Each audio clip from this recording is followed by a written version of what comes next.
Hello, people. Welcome to the show. I appreciate it. We have a full chat room already, and I appreciate that very much. I just want to talk about a few things.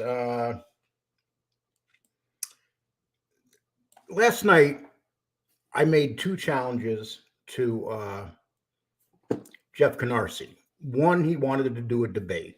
So basically, here's my first challenge to him on a debate. I will do it on either Tom Show, Lavecchia, or I would do it on Marbrat's show. And at the same time, they decide what the questions are. They ask us the questions. We don't know what the questions are. They're both honest guys. And if one of them decides to do it, we know we're going to get something honest. So I have no problem with that. And also, MTR, you're a lot younger than me. So I mentioned this to you last night. If you made threats toward me, you said you were going to shoot me. You said if you seen me that you would smack me in the face. You said a couple things like a tough guy. So here's what I'm going to offer you. I would be willing to go to New York or anywhere in that area if somebody put a 3 1-minute rounds between me and you together. And you might say, okay, I'm bigger than you, but you know what? You're a lot younger than me. So you should have no trouble beating up an old man. So that's my challenge to you. I know you're watching. So instead of going on your show and attacking me and being a tough guy on your show, there's two offers to you. But if you're going to debate me, you got to show your face. I'm not debating some faceless guy. So that's not asking much. And if you show your face, you have a distinct advantage on me right away. So you can do that. Those are two things that I'm putting out there for you. You're a lot younger than me. You're talking a whole, you're in this fantasy land that you're this gangster from Philadelphia and stuff. Okay, prove it to me. That's all you got to do. Okay. And I'm not going to talk about that anymore. I'm not going to use my platform to attack him. I made him two offers, people. If he wants to attack me, he can attack me. But he has the two offers, and that's where we're going to leave him. And if any young guy turns down an old man, I'm an old man. Come on, you should have no trouble. You should be able to humiliate me. Fat, out of shape. But we need 3 months. 3 months to train. That's fair. 3 months. Oh boy, I would love to get my hands on you, brother. But anyway, okay, let me say hi to some of the people in here. We have a lot of people in here already. So I'm going to do the best I can here. We got Lotion Giver, New Beginnings, Amber Alert, Turd Bird, The Truth, Amber Alert, Mr. D, Mr. Pickle. Okay, Grant Calder. Let's see if I missed somebody. I apologize. Adam Cadman. Okay, so I believe that's John Wolf. Hey, John, how you doing? Joey Electric, Simpin' Ain't Easy, Doo Brown's in town, Stephen Hampshire. Let's see, Mr. Pickle, we already called your name, Finn Creek, BK, Shaolin Finest, how you doing, BK? Welcome. Let's see what else we got here. Okay, just strolling these names, people. Bill Jordan, how you doing? Redzilla, how you doing, Redzilla? Okay, Joey, how you doing? Anthony, Luciano, Ramundi, welcome. Gimmick Nonstop, welcome. Okay, boy, I'll tell you. Tim Floyd, welcome, and we'll stop it right there. Okay. And besides that, if anybody wants to come in, if you're going to show your face, you're more than welcome. I was going to play a video, but I'm having trouble with it, so I'm going to stop the screen because I could talk to you all I want about Mickey Featherstone because I did a lot of research on him and he's a pretty incredible guy. Explain the story to you about him, and you guys can tell me what you think and you can answer. Right now we have 80. We'll let a few more people. We'll try to get it to like 100 before we start really getting into stuff. Okay. Let's see. Adam Cadman, where can the Elvis video be found? That's everywhere, people. That's everywhere. Okay. And you know, he likes to call lawyers. So I'm doing a blog on him, but it's going to be checked by a law person before I put it up, because he's under the assumption that he could say horrible things and attack me in his show. And that if I say anything back, he's going to threaten to sue me. That's how they do it. Big, bad, tough people, they like lawyers, you know, so that's what they go for, the lawyers people. But should we suspect anything else besides lawyers? The Westies, how you doing? So you should like talking a little bit about Mickey Featherstone. Okay, so Mickey Featherstone, he's an interesting character. Mickey Featherstone pretty much went to, he always wanted to be a Green Beret. He became a Green Beret, and he went to Vietnam, but he always had a lot of resentment because he never got to fight on the ground with the troops. He basically became a mail clerk and worked in, and so what he did is he applied for early release from the military, and he got early release. You'll see a lot of myths that he was a war hero. He was no war hero. He never got to fight any battles, but he was a maniac, and there's no doubt about that. So when he came back to the streets, and you know, Hell's Kitchen, for you people that are familiar with Hell's Kitchen, he started hurting people, and he was doing it, and he wasn't doing it for the Westies. He was doing it for himself. And he caught the eye of Jimmy Coonan, and then Coonan wanted him. At that time, Coonan became in charge because he took out Mickey Spillane, who originally was in charge of the Westies. So he teamed up with Mickey Featherstone. And Mickey Featherstone was so feared that the Italian mob feared him. He was just a very bad man. And then when they teamed up, when Jimmy Coonan teamed up with Roy DeMeo, it made him even more powerful. But Mickey Featherstone always had that aura where everybody was scared of him, including Jimmy Coonan. They were just scared daylights of him because he was pretty much a crazy guy. So what happened, though, over a period of time, he started having a falling out with Jimmy Coonan. And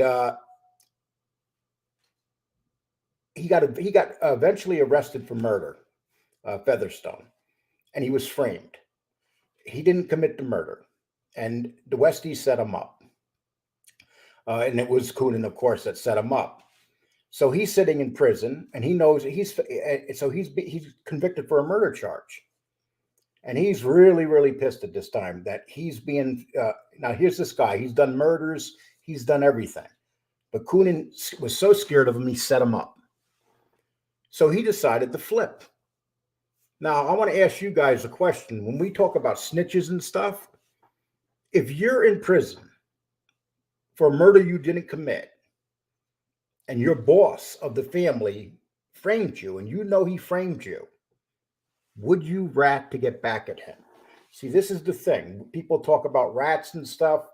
So this guy sent to prison for a murder he didn't commit by the boss of the Westies.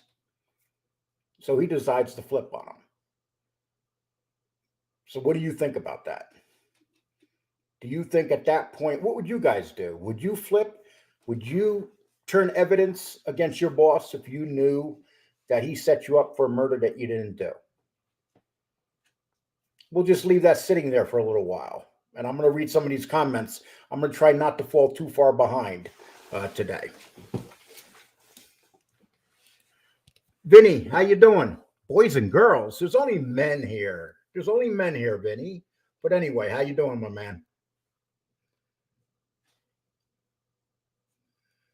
Okay. Okay, sub to Vinny Bracco. And guys, I'm going to tell you something else. One thing you know is I don't ever ask for money, but I'm going to kind of ask you guys to help me out a little bit. I'm going to put up my Cash App, and I'm going to run it through the bottom here. Let me explain to you why. I pay for my website, and my website's doing really good. And I have a gentleman that writes my blogs, and I like to take care of him and help him out a little bit because he's been doing such a wonderful job with my blog. And so I'm mentioning that to you. Unfortunately, the website is something that I pay for out of my pocket, and it's not cheap because it's a good website. It's not a website with one page, and I pretty much built it from scratch.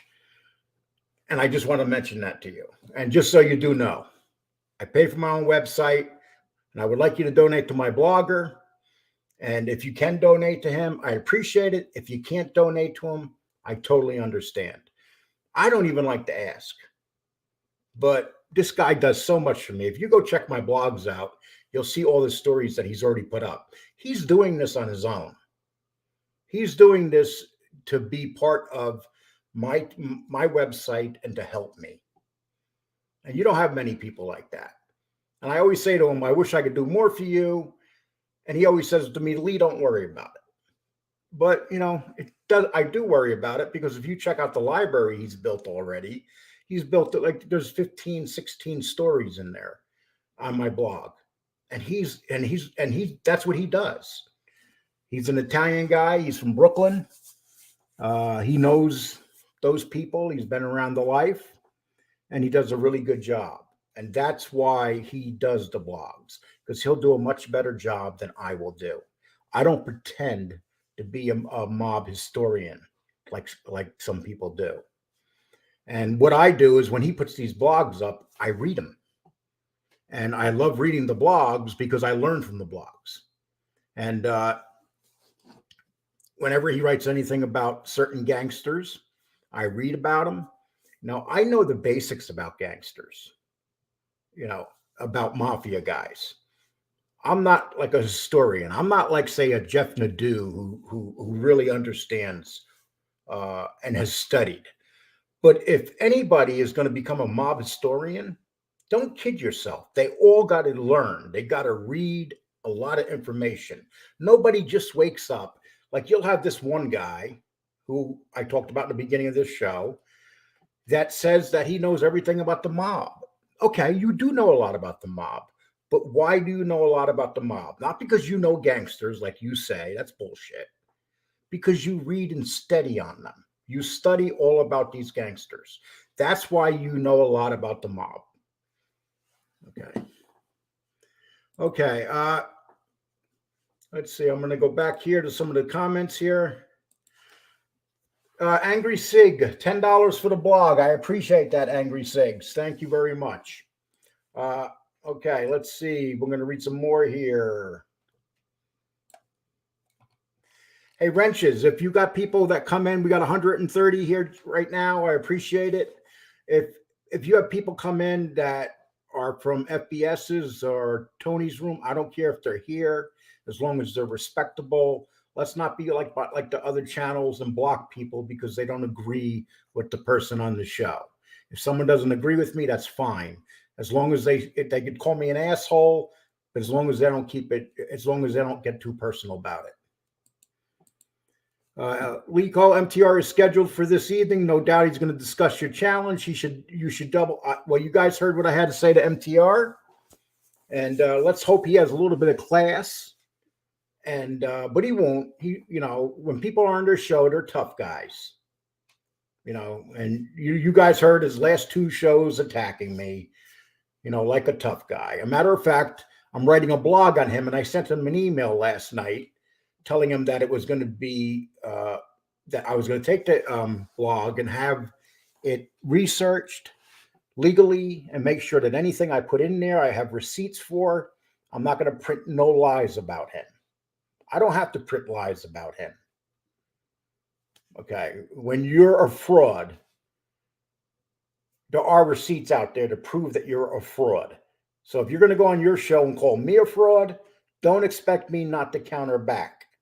And this is a shame because I never had no problem with this guy. Never. For some reason, he decided to do me dirty and go behind my back in the name of other people. Instead of me and him got along great for a long time. And then he decided that defending the name of other people was more important than staying under good terms with people. And it's unfortunate.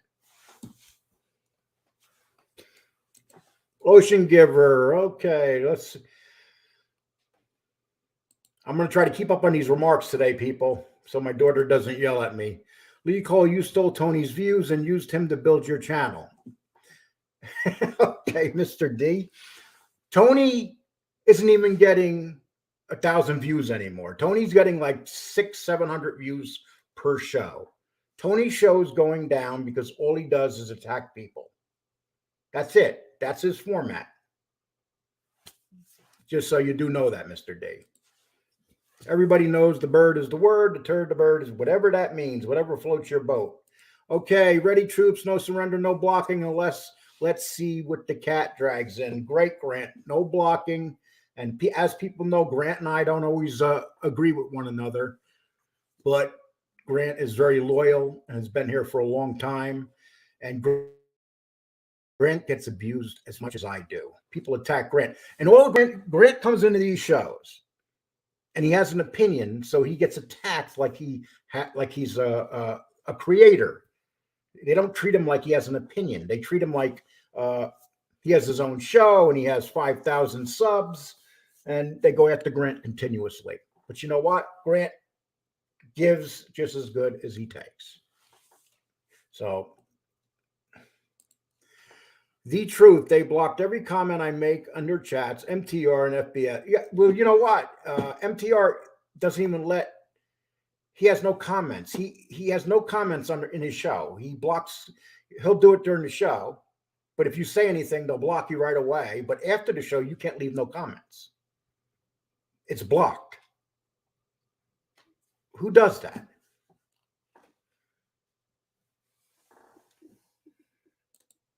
Well, I don't know this. I don't know where Jeff lives. Well, actually, I'm not going to get into that part. Whether he leaves his house, I don't know that either. But, sometimes people live in these rooms and they can be someone they want to be. They can be someone else totally different. They don't even have to be who they are. And they use these rooms and these platforms to attack people. That's what they do. The guy in the car has driven around and no one's listened to him for years. And all of a sudden, he's found a group of people that listen to him. And so he can attack. A matter of fact, today, he announced that he's leaving YouTube again. How many times have we heard him say he's going to leave YouTube? Like every other couple of days he says it, and then he'll come back with a bang, insulting the hell out of people, and people will be throwing all sorts of money his direction.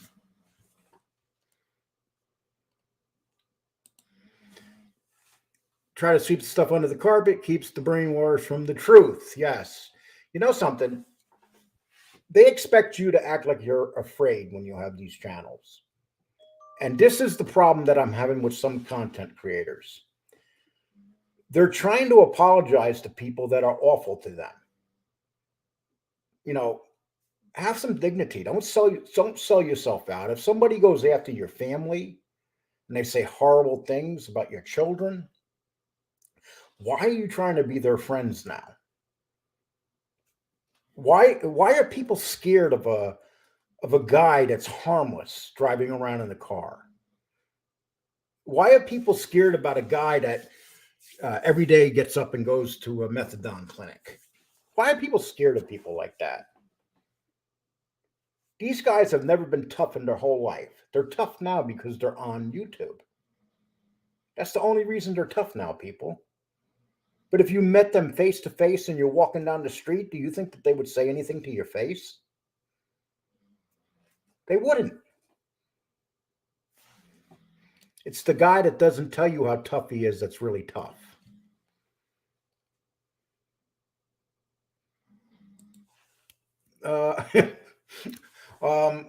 Yeah, he does, unfortunately.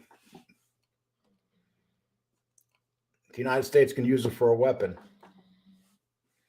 Yes, he's a huge hockey fan. He actually has a very good hockey voice. I believe he's a Pittsburgh fan, and he's got some videos out there where he's announcing or talking about hockey. How he went from hockey and jumped over here, and all of a sudden he's part of the mob, I don't know. It just happened.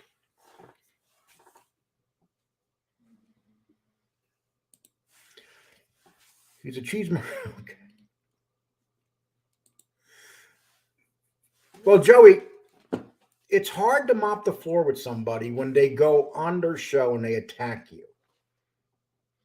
It's really hard to deal with people like that because they could say horrible things about another human being without any emotions, any feelings. They could just trash people. And they don't even think twice about it. They make up lies. It's hard. You can't defend people, especially when they block you out. I'm blocked from everybody. All these guys that talk crap about me, I'm blocked from all their chat rooms. Every one of them.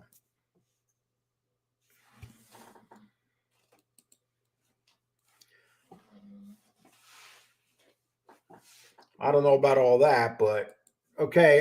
Anthony, maybe we can nominate a champion to fight in your steed. Salute. I don't need anybody to fight in my place with him. I can guarantee you that.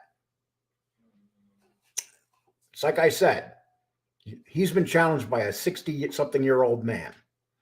Why would he refuse? According to them, I'm fat, I can't move, I'm out of shape. So there should be no reason. It'll be a farce.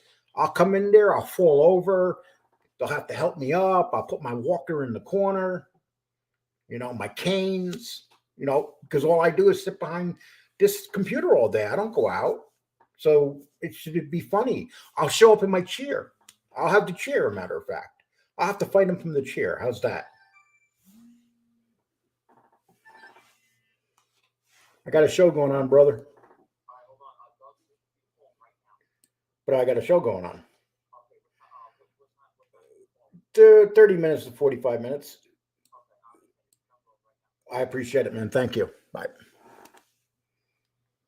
Okay, so I just found out that I landed somebody for a show, people. A real person, a very big actor. So I just want to let you guys know that. I'll be able to tell you more shortly. Okay, Adam, Jeff. Okay, maybe we can nominate. No, we already said that. I'm going to put the invite down here, people. Anybody that wants to jump up, feel free to jump up.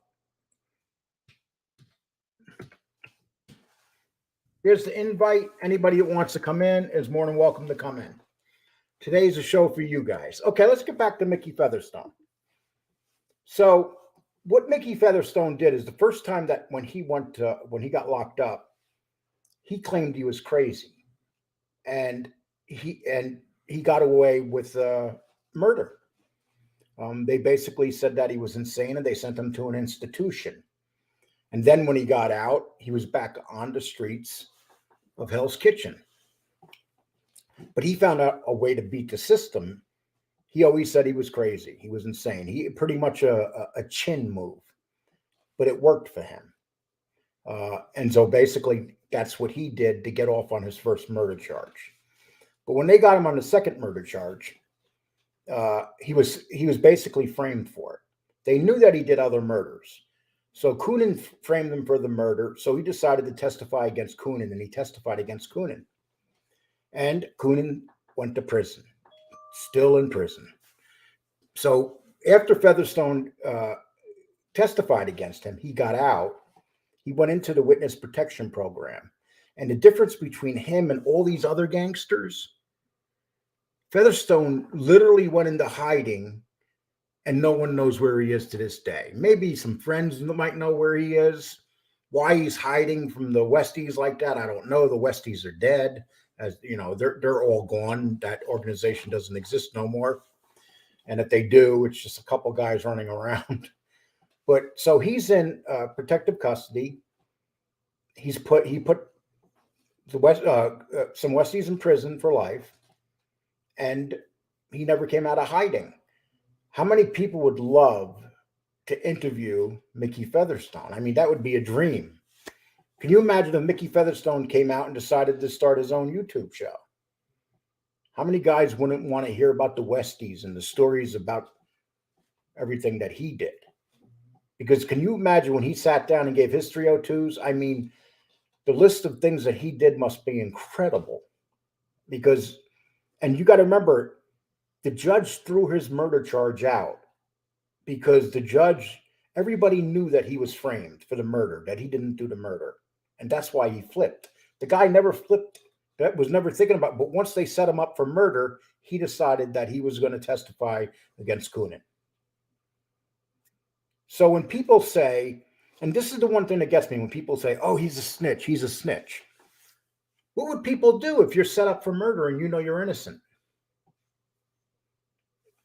And you know that your boss set you up for murder. So you're supposed to say, I'm a gangster and I'm not going to talk even though he set me up for murder?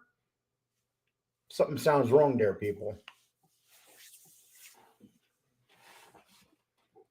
Okay, let's see. Amber, MTR got tricked and reported with a fake wiki page that there was an Atlanta crime family. I never heard that story, Amber, but you're more than welcome to come on and tell me about it. Adam, when I saw him sitting on his porch and his slick back here, I thought for sure I was looking at a connected guy. Okay. Connected guys. Come on, guys. If you think he's connected, I don't know what to say. He's not connected. Okay. If I actually talked to gangsters that were real gangsters, and they said what they would have done is abused him. That's what they would have done. They would have made fun. He can't even show his face in Philadelphia because he talks a lot about active people. You know, so if you're talking about active Philadelphia mobsters, you know, he won't even walk around Philadelphia. Matter of fact, there's this one guy that has a show, and he drives around in his truck. I can't think of his name, but he, for some reason, he really has a hard on for Mob Talk Radio. He says the same thing. He says that Mob Talk Radio can't even show his face in Philadelphia. But I don't think he would show his face in Philadelphia. I don't think he wants to show his face anywhere.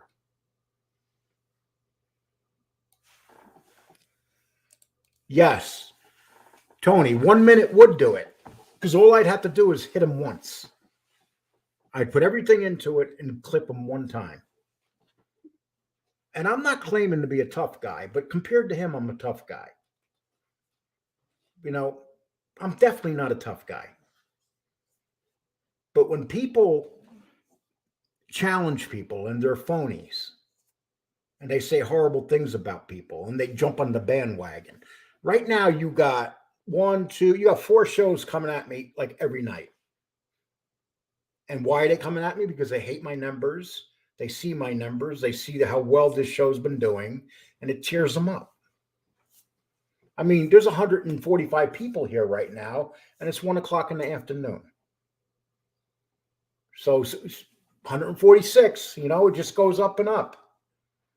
I mean, people are loyal to this show, and it tears them up. They hate that people actually, when you guys are in this chat room, you're like friends hanging out, bullshitting. And, you know, I don't see you guys in other channels attacking people. New Beginnings, that's a different story. That's her job. I mean, that's what she does. Okay, I'm going to put the invite down here. For some reason, you guys are being shy today. I don't want you to say I didn't put the invite down here. So whoever wants to jump up, Adam Cadman, you're more than welcome to jump up, you know. Adam let the wolf know I left him a comment in his last video, Free the Wolf. Yeah, it's not the same without John Wolf around. You got to admit, we never know which direction he's going to go. Lee Cole the Turd. Look at that nice picture of me and everything. That turd picture. Hello, people. Today, we're going to talk about a street gang called the Gomorrah in Naples, Sicily. Are you trying to be funny, dude? Actually, that's a very good show, people. I don't know if you've been watching the Gomorrah. It's on HBO Max. Jeff Nadeau turned me on to it about 2 weeks ago, and I can't stop watching it. But what I did is I put those fake English voices into to watch it. So to watch these guys with their fake English voices, but it does talk about the street gangs in Sicily, the kids, and it talks about the older people that control them and run them, and it's modern day, and it's a great mafia show. We're going to bring on the legend, and he looks really good today. He's a very handsome man. Like in the morning, I watch him driving. He's getting ready for his show, and he's drinking his little coffee. I caught him in the mirror going like this one time, and then he was flexing like that. But anyway, Tommy Siggs, how you doing, brother? You're out of your mind. Oh my God, that's hysterical. Can Yeah, you hear me? You hear me and see me? I'm on the phone. yeah, I can see you. Yeah. Phones are nothing like they used to be. Phones now are incredible. Yeah. I So saw what are the you up to topic. today, Tommy? I'm banging around with my mother. Had to take her to the doctor. Now we're going for lunch. So You're a lucky man. why? I always tell people, when we get to our age, if you get some time to be with your mother, Oh yeah, we're lucky. got to do it. Especially if you love your mom. See, Absolutely, of course. and you know, a lot of us older guys, we don't have our fathers to be around us anymore. And, Yeah, and you're how old are you? In your 40s, right? Early 40s? I'll be 53 in June. Damn, you look good for a 53. Thank you. I'm jealous. You notice I won't challenge you to box me. You might Hell beat no. me. I'm probably not as healthy as I look, but anyway. But you don't smoke, right? No, But we nothing. know you drink coffee. Drink coffee and I drink a little wine. So You that's drink about it. coffee, you drink wine, That's it. you flex in the mirror. Yeah, no soda, nothing like that. So Can you show us that side look you give when you look in the mirror? Yeah, like that sometimes. It's like it was funny the morning. How you doing, Mom? Hi, how are you? He's crazy. Huh? He's crazy. Yeah, but you got a good son there, don't you? Oh, I have the best. The best. Well, that's good. I'm very blessed. So all how's right, everything going with your health, Mrs. Siggs? Okay, I'm all right. she's Thank good. you. I'm We're good. good. She's Well, all right. I'm good. I never thought we'd get Tommy Siggs' mom on here. Well, we heard you talking about the Westies, and we have some friends that were part. We have some family friends that were part of them. So, So give us a story on the Westies. well, not really a story. Just we know somebody he's still alive. So I don't want to get that much into it, but he was big on the docks. Jimmy Jobs. Billy T, how you doing? Lee. Cole, what's happening, Lee? How you doing, my man? Have you been on here before? Maybe a while back.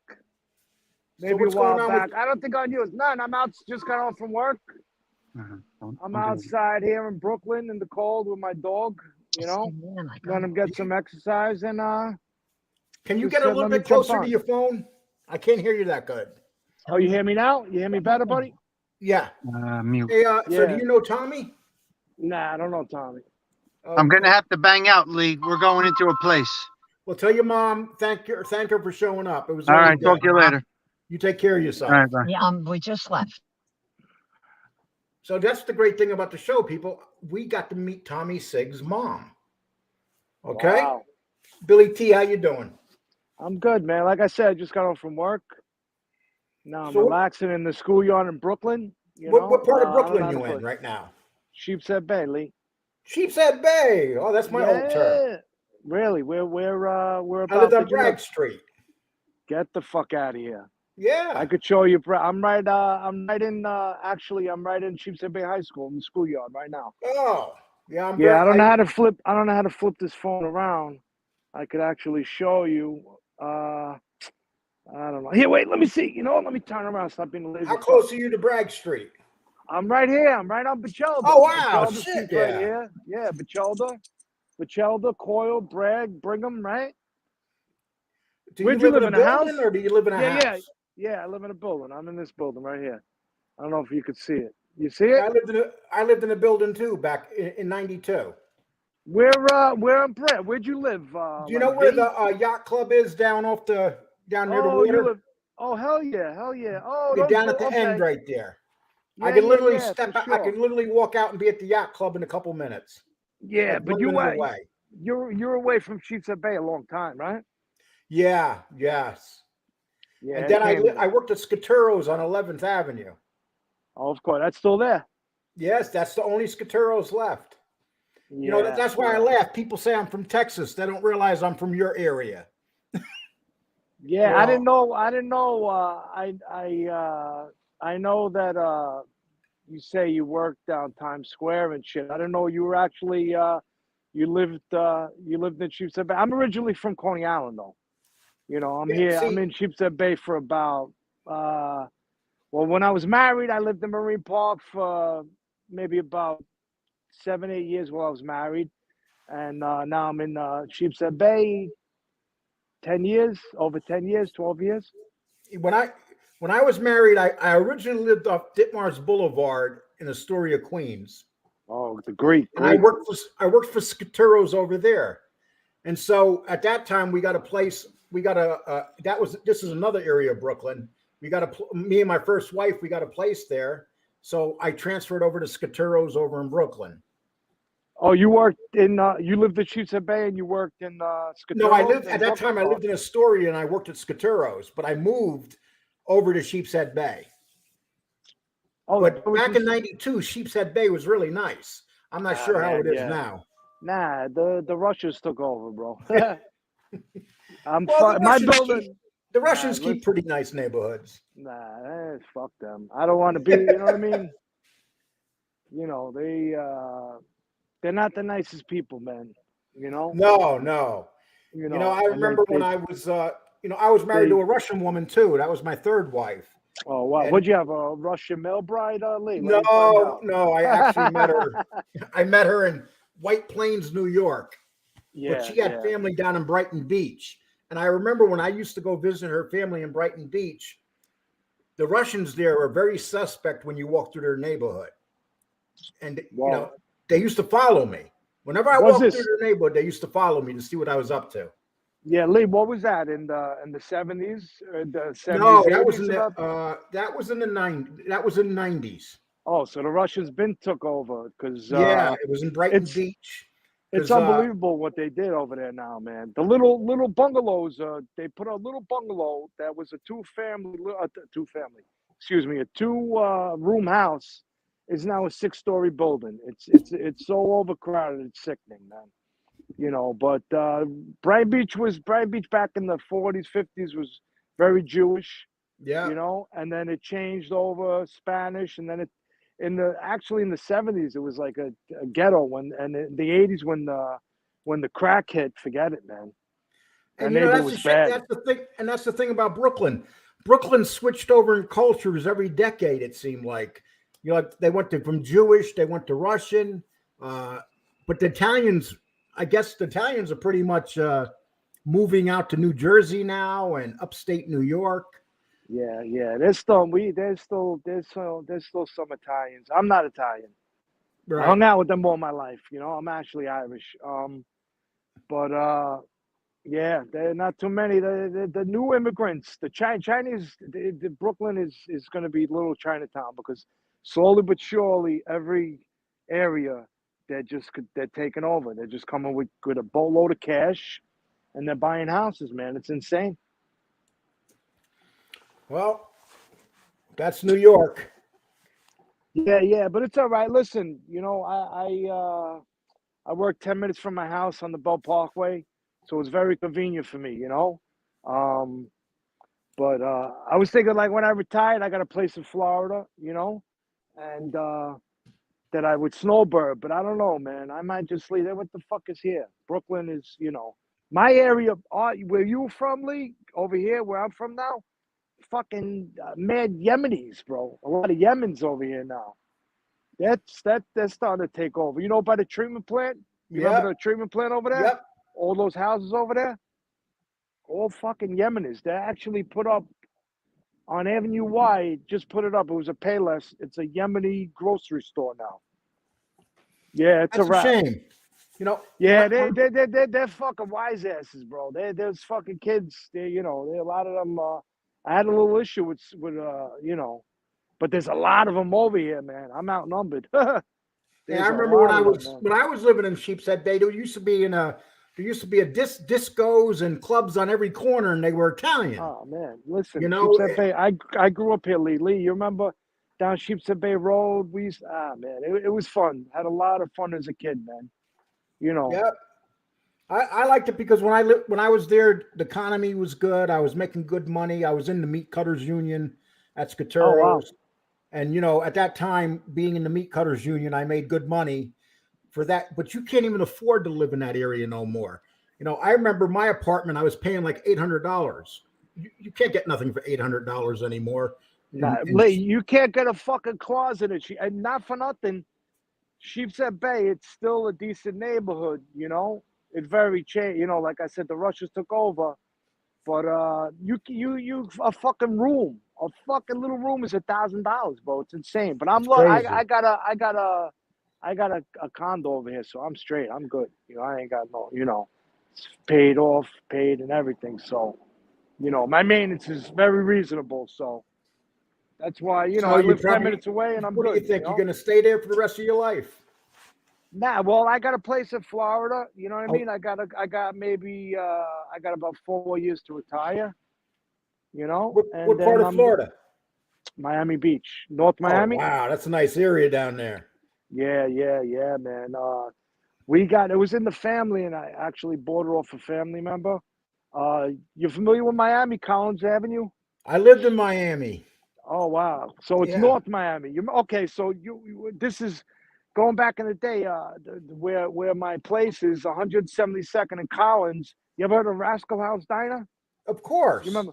It's my fucking condo, Lee, is right around the corner from there. That's a beautiful area. Yeah, but it used to be fucked up back in the day. It was all. You remember the old hotels like the Windjammer? Yeah. Like over here, like all. Hey, you remember the Windjammer's up the block? Well, you lived up the block from the Windjammer. Yeah. And that's the funny thing though.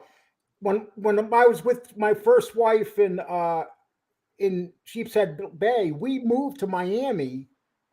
We lived there for 2 years, and then we moved to Miami for 6 months, and then we came back. When were you in Miami? That was 1986. 1986.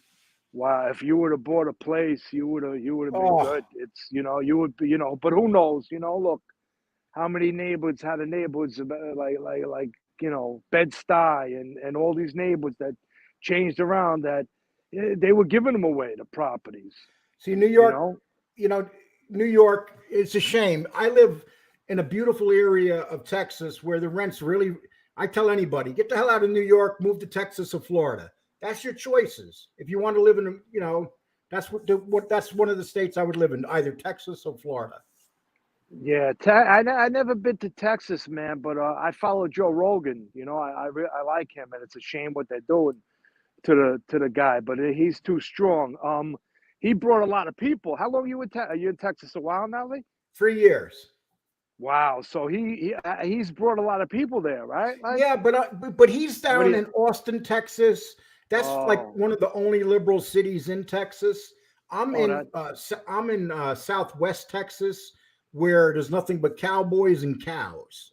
And the area where I am here, I love. I absolutely love this area. Yeah, the summers get hot though, no? Like that No, dry I'm heat. in the upper part of Texas. I'm not near that heat in Houston. I'm closer to Colorado than I am Houston. Oh wow. Yeah, so the weather here, very rarely do we get above 90 here. And we get some little cold winters, not too cold, not like New York. But yeah, I would tell anybody, if you want to get away from all the bullshit in life, move to Southwest Texas. It's a whole different life. Yeah. You know, What? I've never put on a How much you mask get a here. decent? How much you get a decent house over there for? About 200,000. Oh my God! A nice You can't get a fucking 1 bedroom in my building for that. Yeah. You got to really like. I'm in Amarillo. Oh, They just man. opened. You remember when AOC chased that Amazon out of New York? They came Yeah, down that's here dumb. to Amarillo and they opened it up. I mean, So I'm sorry to cut you off. So they left fucking New York. She fucked up New York, and they came to you over to in Texas. Texas. Yep. Oh man, She I'm drove sure you them guys out, were and happy. all the jobs she's came fucking- here. The unemployment in this area is like 2%. I mean, anybody that wants to come down here and work, especially if you're younger and you have family, it's the living's cheaper, the quality of living's better. I mean, you just can't even compare it.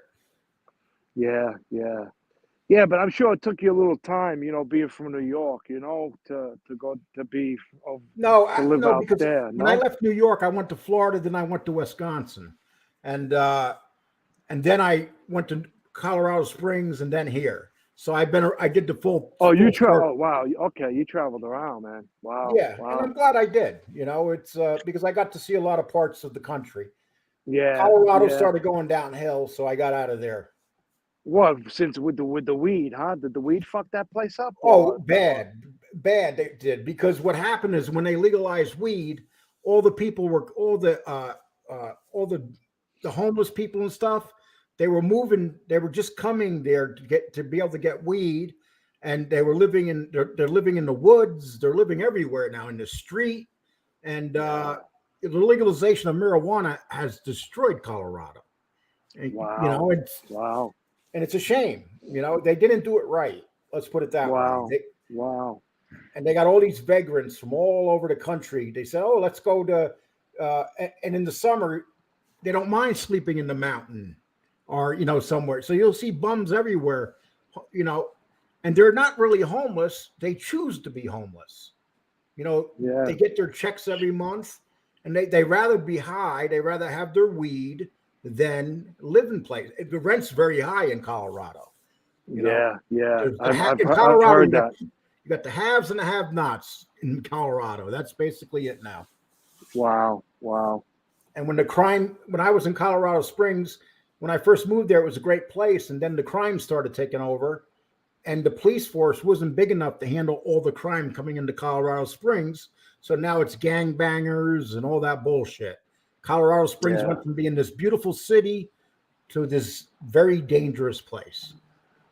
Wow. Yeah. I didn't know that. I thought, they talk about all the tax money and everything, but look what it did. Unbelievable, man. Hey, Vinny, thank you for the super sticker. That's really nice of you.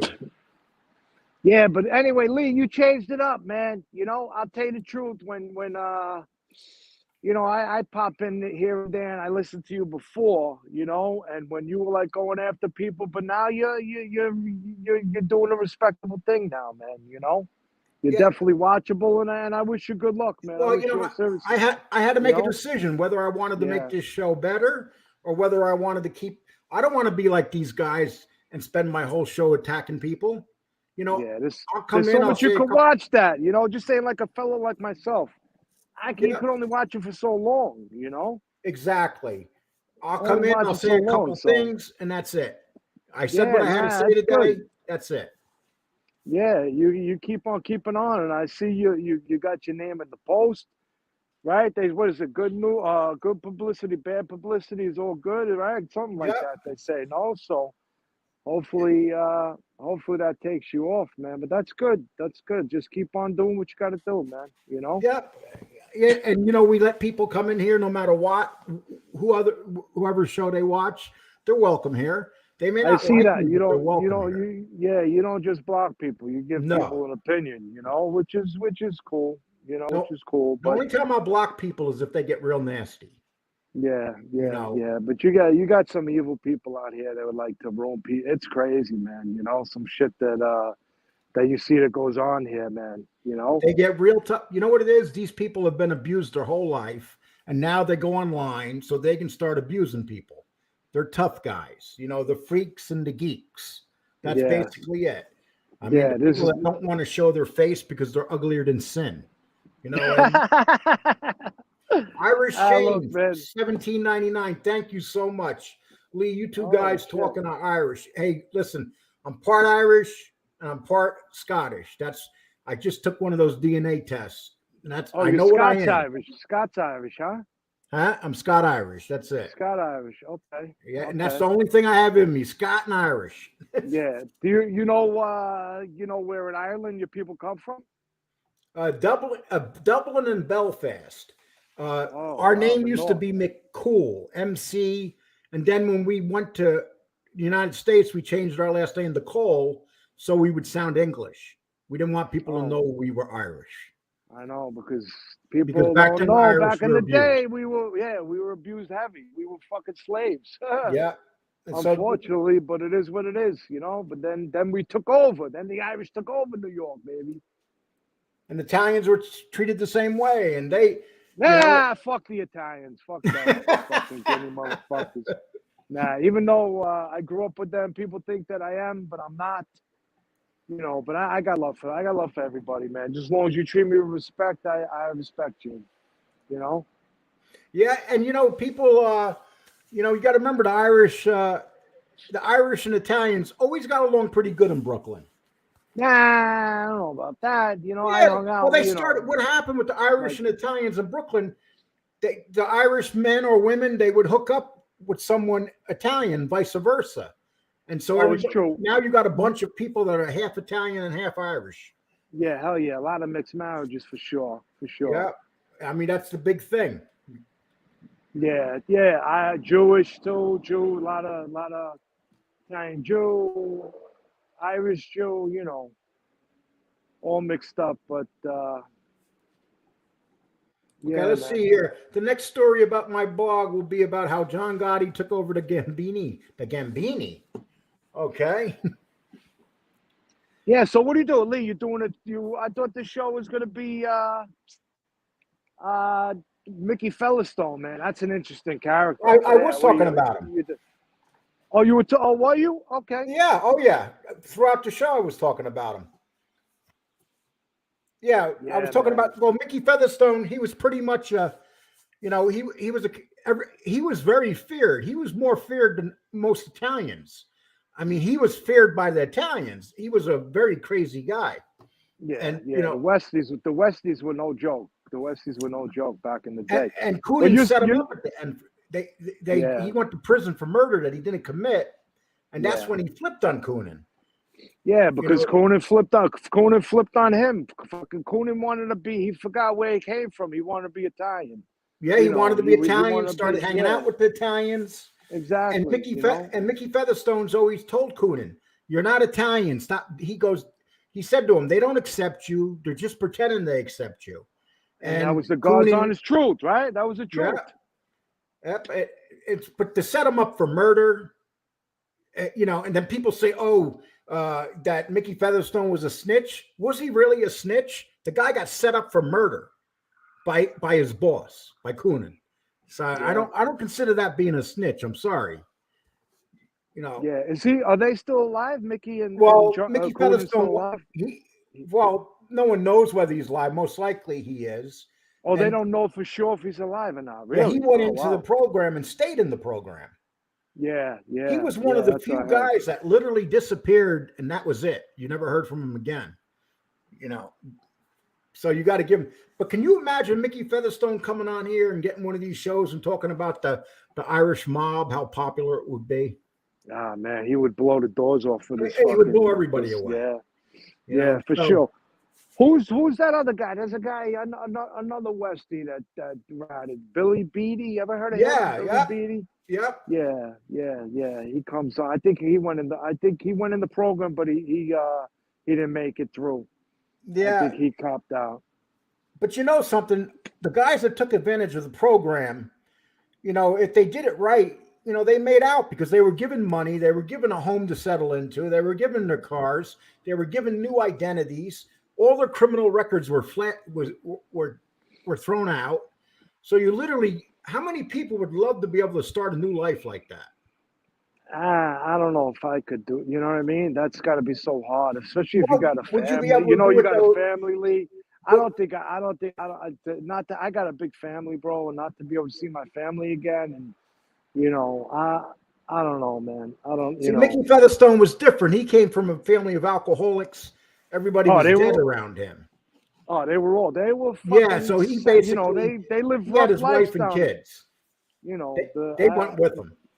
yeah, Hell's Kitchen in the 70s. I was a kid, but I remember I used to go fucking down by 40 Deuce and cut out of school as a Well, kid and hop on I the worked train. in '79. I worked in Times Square. I know that shit was a dangerous place, Yeah. man. Oh, That it was was very fucking wild, dangerous man. back then. You know? Yeah, it was my first real job. Was right down in Times Square. And I worked there for 2 years, and we're talking 79, 80, 81 when it was very tough. It was Yeah, a very brutal area. Yeah, 79, 80. I was like 13, 14 years old cutting out of school and hopping on the train from Coney Island and going down there playing the video games and shit like that. We used to play the video games. You remember Yeah. that video that they had a couple of storefronts that had all kinds of video games down When there. I used to get off work 3 o'clock in the morning, I would go to the video arcades, hang out with my friends from work and stuff. But back then, the video arcades, they were awesome. They were packed 2 o'clock, 3 o'clock in the morning. That's You why remember that? I laugh at these people that go, "Oh, he's from Texas." They have no idea that where I grew up, what I've been through in my life. It's like these guys that talk a lot of shit wouldn't have survived a day in Times Square. Yeah, I heard, and you said you were on the street for a little time too down there. So for you I to was make lucky. it, God bless you. Yeah, for you to make it, that was be killed down there, man. There was fucking people getting murdered every day down there. It was a lot of bad shit. I had some close calls, believe me.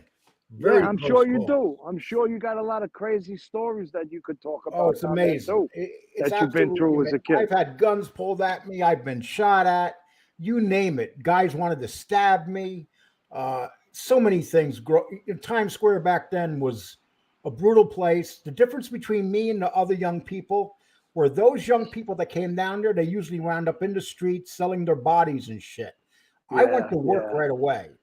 You went to work. Yeah, I had a guy that owned a pizza place. He let me sleep in the basement of the pizza place. So that's how. So you got saved like that, then, Lee. Well, the guy saved my life without a doubt. Yeah, but I worked 90 hours a week for him too. Wow, you were a fucking slave for him. Wow. Well, you know what though? I was making really good money. I was just at that time. In 1979, if you had $300 in your pocket, you're rich. Oh, so I'm forget this about young it. guy in 79, Times Square running around with $300 in my pocket. Yeah. I was like in heaven. Yeah, for sure. That down there was the epitome of the fucking the hustle. It was insane. All the what was on 9th Avenue, all the prostitutes down there. It was fucking oh my God. And I used to love watching. I didn't like watching this, but I'd watch the white kids come from upstate into Times Square, and they'd be hustled so easy by these guys. They'd be sold bad weed. They would get robbed. They would look at the 3-card Monty and think it was an easy game. Yeah. Meanwhile, their fucking friends are in on it and they have no idea. There's 5 guys literally around that 3-card Monty that is they're hustling you. Yeah. And all the fake gold that they used to get. Gosh. The stamp, right? It was the fake gold, and then they say, "No, look at the stamp. It's a 14-karat on the lock." They used to get the lock. They put it on the fake gold. No, 14-karat gold, 14-karat gold.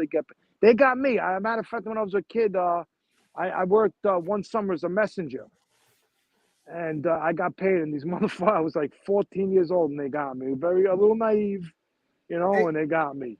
I had a good friend of mine. His name was Steve, and he came down to visit me from upstate New York, from the Utica area. So he comes down, and he says, "Lee, I want to go over to the booths and dancing girls." I said, "Don't go in there. They're going to take your money." And he started saying to me, "No woman's going to take my money and stuff." So Steve goes in there, and he has like $80 on him. And then he comes out, and I go, "How much money you got left?" He goes, "Nothing." They got I him. was like, dude, man, I told you that they were going to take your money from you. Yeah, And right. he goes, What they, "Luigi." they, That's when they yeah. took the glass off and the women could reach over the glass and grab your balls. Oh wow, wow, wow. So, you know, I don't even remember if I ever fucking went into those things. I was so young. I don't really recall, but you know, that was they get the guys all hard up and then they dude, close I the was thing. You 17, gotta put in 18. more I money, used to right? love going to those things in the beginning.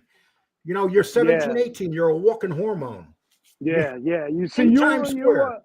you probably got like 7 years on me. So 7 years is a big, but when we're kids, is a big difference. So I you want to know, take that back for nothing, man.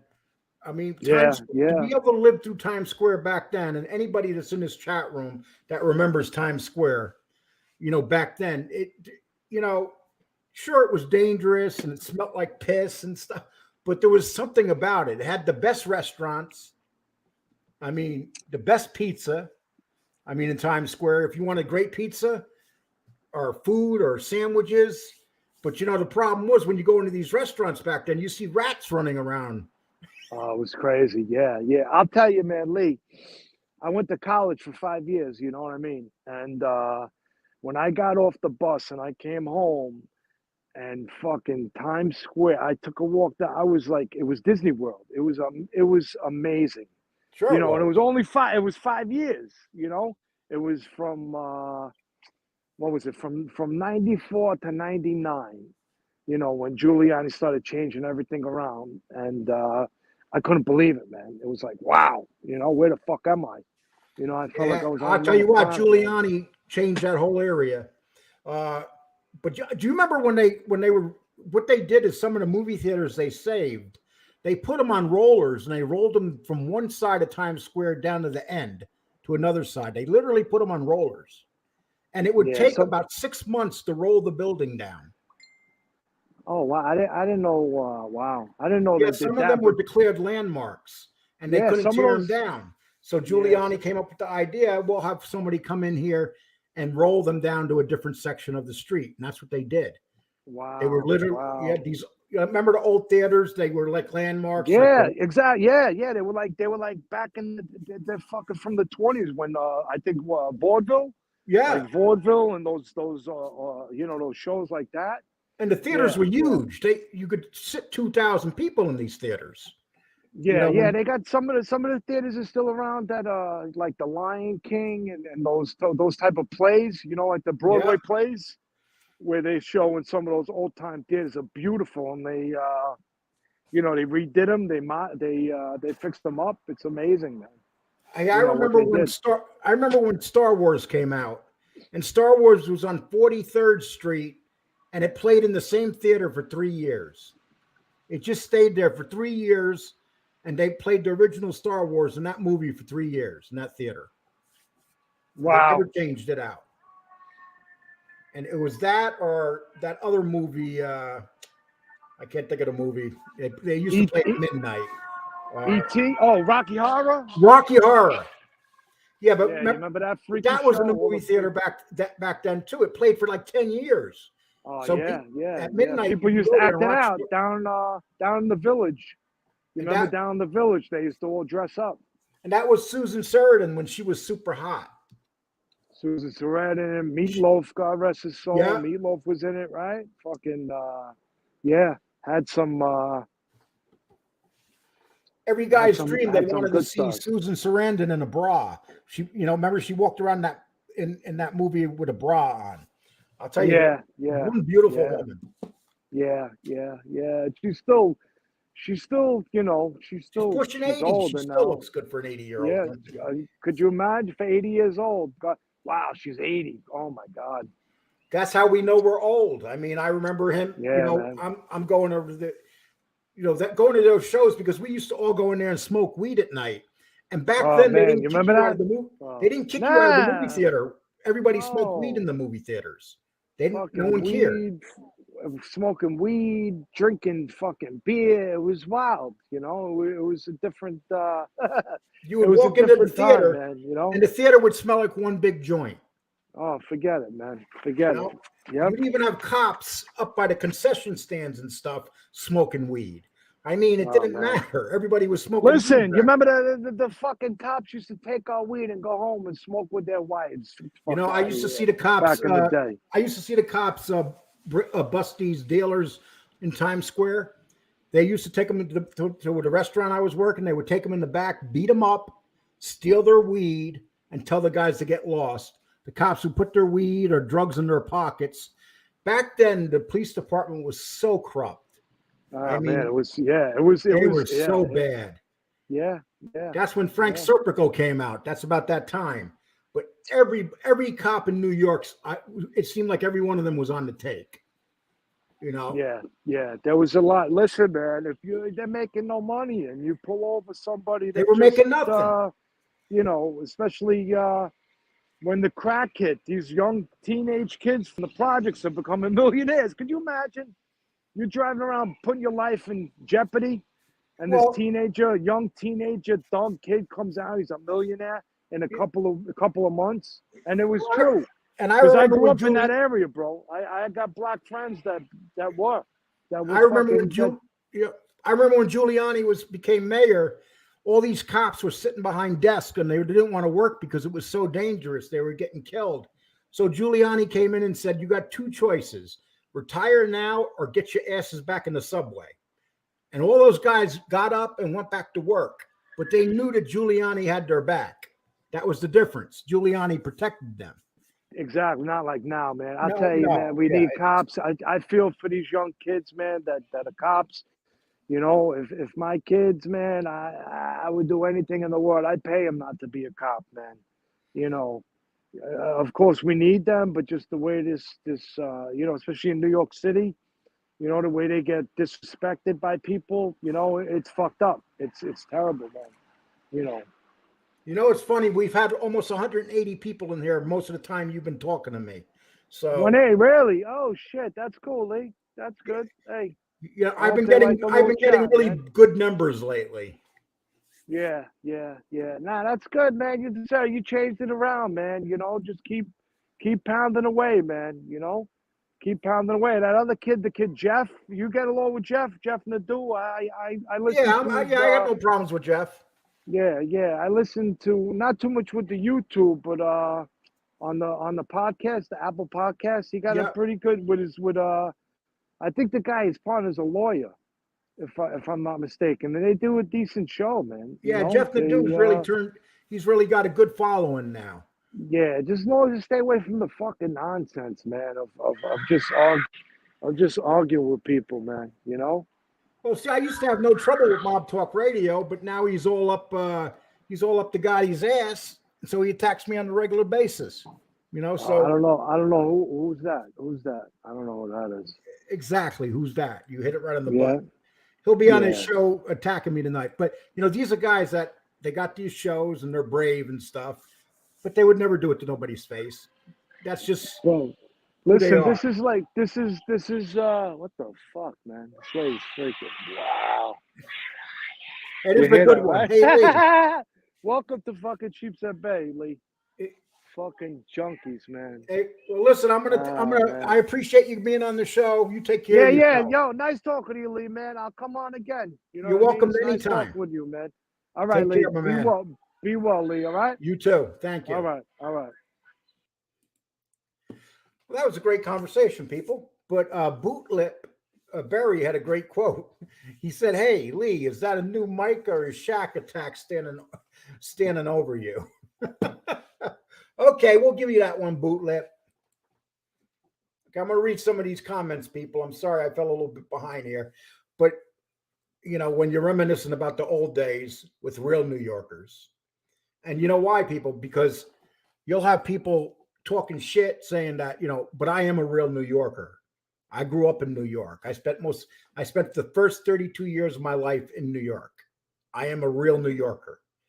So when you hear all these guys talking shit, they don't know crap about New York. You know, I'll give you an example. Angel Gotti, she's a real New Yorker. But you got these other guys with these other channels, none of them know shit about New York. None of them are from New York, and they know very little about New York. They're not New Yorkers. And then they'll try to say that I'm from Texas. Yes, I live in Texas now, but the part of my life when it really mattered growing up, I grew up in New York. And, between Queens and Brooklyn and Yonkers, all places that I grew up. Okay, I got kicked out of MTR chat last week for expressing my support for Lee, Scott Bell. Yeah, Carlos Munoz, Scott Bell, they don't want to hear. That's what they do. But it's good that they do that because that keeps the shows from growing. When you kick anybody out for having an opinion, it stops the show from growing. I'm going to put the invite down here, guys. Anybody wants to come in, you're more than welcome to come in. As long as you come in and I know who you are. I'm not going to let any strangers in here unless I can see your face.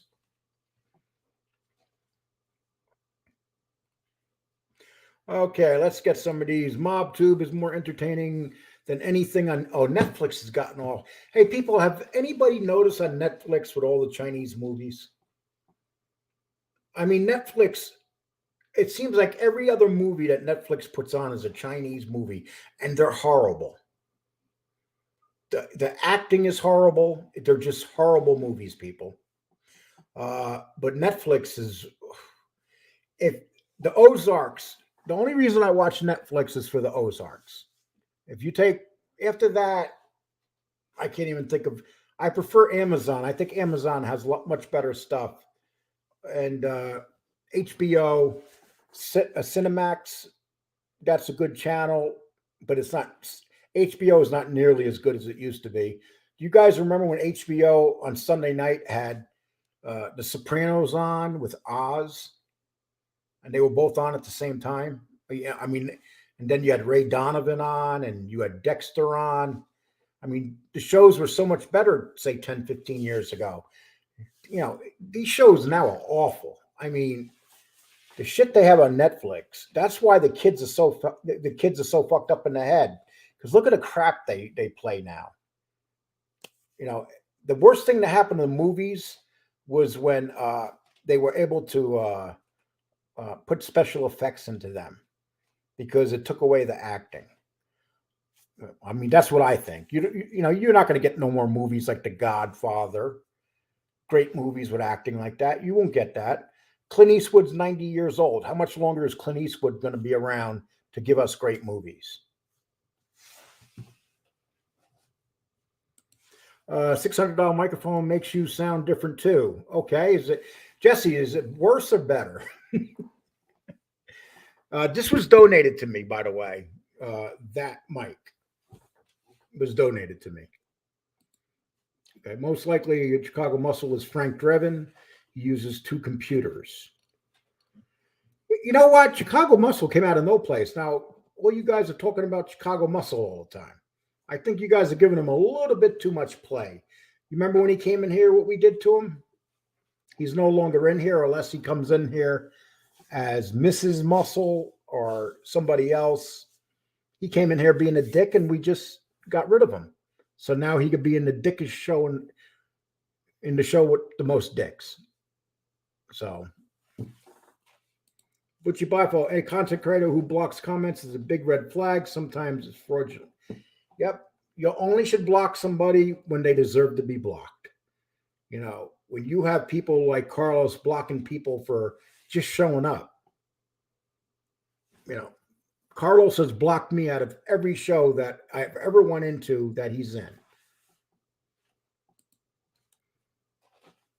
Okay, Bootlip, you can honestly say you think you have more of a chance of beating MTR in mob history debate. Come on. No, see, Bootlip, I never said that. I said I will debate him. I said I will debate him as long as the questions are made up by Tom or by mob rats. I'm not going to debate him on a history. That's all he does. That's the only thing he has in his life. He has nothing in his life. His life is this channel going on and being a tough guy and pretending he's Italian. That's his life.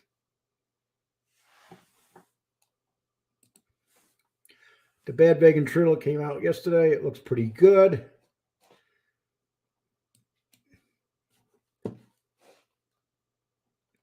I don't even know what you guys are talking about. The Bad Vegan chick. Can you guys explain to me what you're talking about? I know I'm kind of behind here. I'm like an hour behind in my remarks, but hey, Lee, it seems like everybody's ratting on you and trying to sue because you ratted. What do you have to say about this? I have to say, I don't give a shit what you say. That's what I have to say. Okay? You don't come into my show questioning me. I question you, bitch. But anyway, I agree with Lee. Call 3, no mercy. Jesse, definitely no mercy.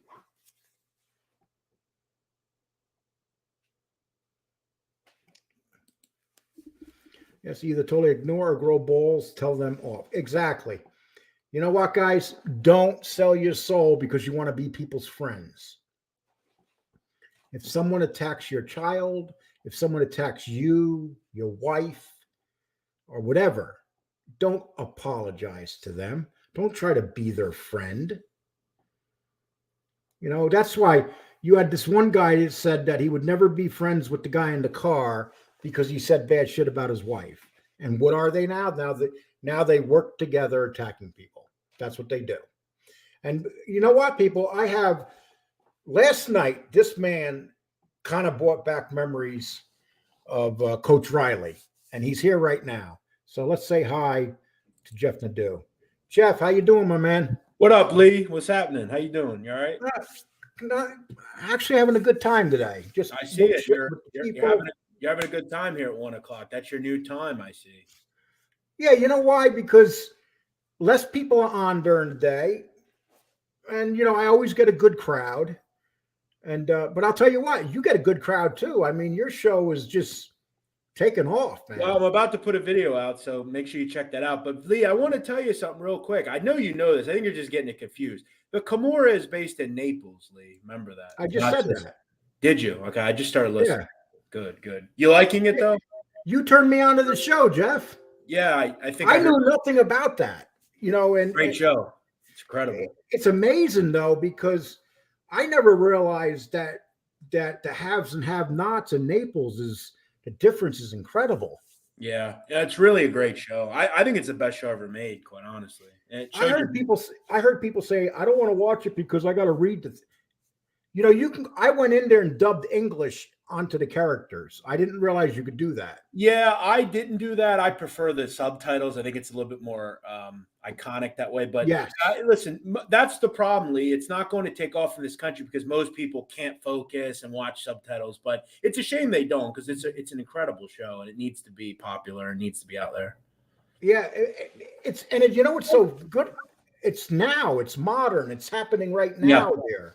I mean, that's what makes it so good. And Lee, the thing is about that show, a lot of the characters, they're all based on real people. So like Don Pietro, he was a real person. You know, the Gennaro character, he was a real person. All that stuff actually happened. Yeah, and Gene Barillo, he's a real person. Oh, yeah. He does look a lot like Gene. There's a character in that movie that looks just like Gene Barillo and acts like him. Chiro. And, you know, but, you know, I'm not going to tell you what happens, but in the beginning, I didn't like him, and then I grew to like him. You know, it's interesting. I feel the same way. He does some really awful things. Like he's an awful person, but you find yourself rooting for him occasionally. But like he does some bad shit. I mean, and so I like the way they took the son, and they made him from this nerdy guy into this tough, hard-nosed guy as he grew on into the show. He kind of has that like, you know, AJ Soprano feel to him in like the first 4 or 5 episodes. And then he just becomes like this crazy nut who has to take over control of things. And yeah. What do you think of the woman that went from being kind of nerdy to gaining the power and stuff? The one that's in the with the street gangs. Yeah. So the woman that smokes all the time. Yeah. No, not her. The pretty woman, the one that his wife. That was with Pietro. Yeah, his wife. The young girl, not the wife. Patrizia. Yeah, but I like her character too. Yeah, she's she's great. But don't tell me anything because I'm only on season 4 in the beginning. She becomes, obviously very important to the show. So yeah. No, I'm glad you turned me on to it, and I really enjoyed watching it. Yeah, I'm glad you like it. It's a good one. I urge anyone, if you enjoy, mob stuff. I don't think the Gomorrah is the mafia. I've kind of talked about that. It's a little different. It's more of a gang, but it's an incredible show. I would urge you to watch it. Lee, real quick, the author of the book that the show is based on. So this book right here, I think if you're a mob fan, you should go get it. It's the best book ever made, in my opinion, on the mob. This guy, Roberto Saviano, he's been under police protection for 10 straight years because the mob want to kill him. Due to his reporting on the Gomorrah and some of the different families. So, yeah, it's pretty incredible how it all works over there. And it's a shame because people don't realize, you understand the effects of socialism when you see movies like this, because it shows the haves and the have-nots. It's so incredible, the difference. And people having something. There is no middle class in those countries. There's the rich and the poor. You realize that in Segunda Leona, where that show is based, Scampia, those areas, they're bereft of anything positive. The only capitalism you have is the drug trade, and those people that are there know that, right? So everyone there works in it. They're all involved in it, and you're right. There is no. In Italy, in those parts, there's either the rich people who are generally, the high ends of society, and then there's the really poor people. When I see a movie like that, it makes me not want to go there on vacation, because to me, it's like it's not real. It's like you're going to go there as a tourist and see the touristy things. It's like when you go to Jamaica, they're going to put you on the tourist side near the beach, but you don't see everything that's happening in the country. Yeah, and Naples is a beautiful place, but there's a lot of rough spots, just like any city, But yeah, hey Lee, good to see you, man. Hopefully you're doing well. And I don't want people to think I stole Lee's idea. We just happen to be talking about Vinny Asaro the same week here. No. I know it just so happened. As a matter of fact, I just found Vinny Asaro. He's a fascinating character. Yeah, he really is. And he was a very mean man. Hey, listen, I want to tell you a little story I heard. It was kind of funny. It's about John Gotti. John Gotti was being watched by the feds, and this is before he took over. And when they started watching him, they followed him to the racetrack, and he put money down on a certain horse. So the agent seen that he put money down on the horse and said, well, Gotti must have an inside tip. So then what the agent did is he bet on the horse that Gotti bet on. And then when Gotti, after the race is over, the horse comes in last place. So the agent walks down next to Gotti and goes, man, I can't bet your horses because your horse came in last. And John Gotti looked at him and said, I'm a fucking degenerate gambler. Why would you bet on who I bet on? Yeah.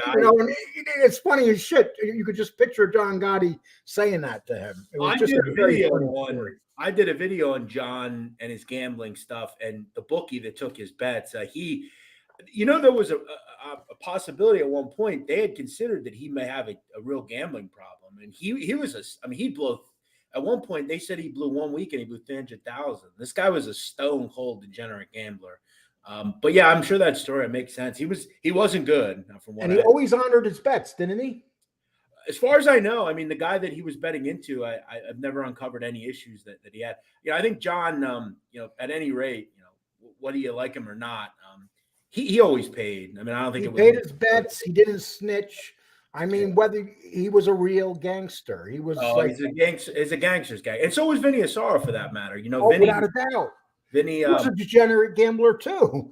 Oh, that was his problem. Vinny, ultimately he was broke by the end of his life, and look, say what you want about Gene and some of these people. These are people that Vinny Asaro, probably shouldn't have gotten into business with because they were ultimately the people that ended up bringing them down with some of the things they were involved in. But Lee, I'll let you get back to your show. I wanted to just say hello, and I'll be watching your show tonight. It's tonight, right? I'm actually going to drop it here in an hour or so. Okay. Well, thank you for coming on. I appreciate it. You take care of yourself. See you later, man. So people, it's guys like Jeff. He comes on the show. We bullshit. That's the way it's supposed to be. Not all this like treacherous shit that's going on right now. But I appreciate Jeff for jumping on too. Joey Electric says a guy that pisses in bottles and we're supposed to take him seriously. He pisses in bottles. He takes shits while we're watching. And when he's eating chicken, it's like hanging out of his mouth. He does not care. No, it's Joey, you said it exactly right. Are people scared? That is not, yeah, they are scared. People are scared of these people with these shows. They're scared of them.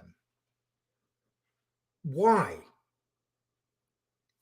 Why would you ever like even want to call them and apologize to them or be friends with them? You know, I do not like the guy with the wife. I will never like him. And he will never like me. That's just the way it is. And that's the way it's going to always stay. And as for the guy at the car, if you remember correctly, he came on my show and then a couple times he left. And then he would start talking about me on his show and I'd call him up and ask him why he's doing it. And he would say, well, I wanted to get views and stuff like that. Then it got to the point where he mentioned something about my brother. I never watched him again. I can't stand him. You'll never see me talk to him. And the guy from the meth clinic. Why anybody would watch him or take him serious after everything he's done is beyond me.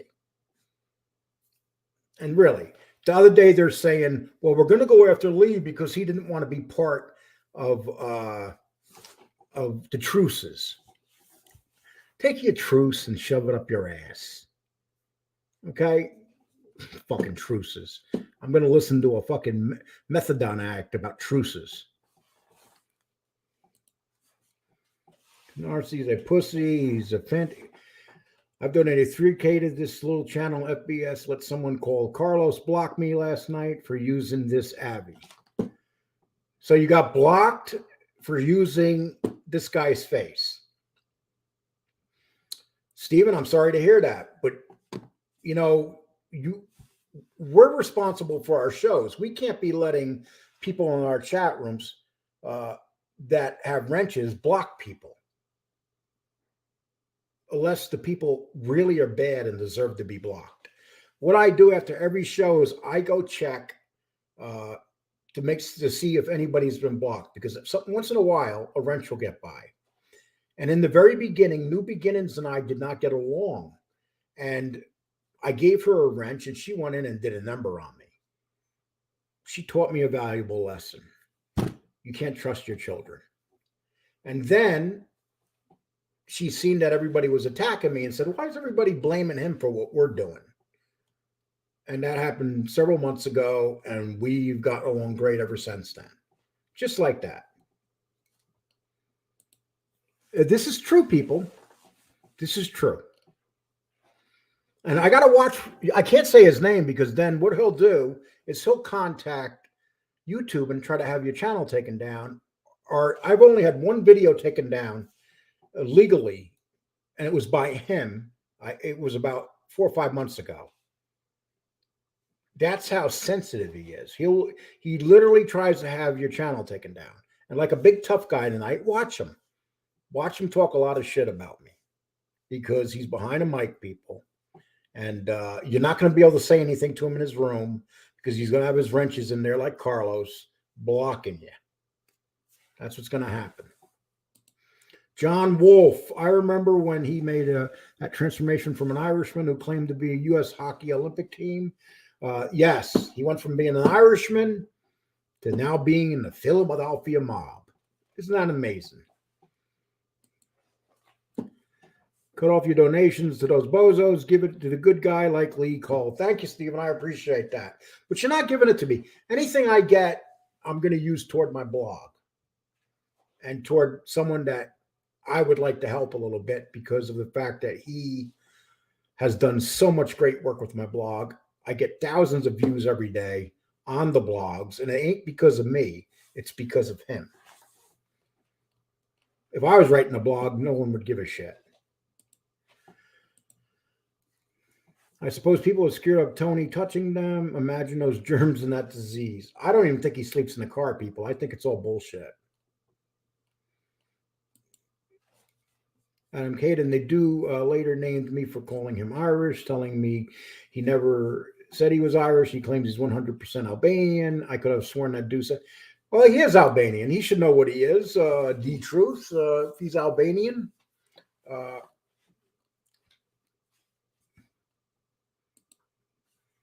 Narcy's an actor where he has loads of videos for him for years ago on YouTube rehearsing. One of them, yes, I've seen those horrible, horrible videos.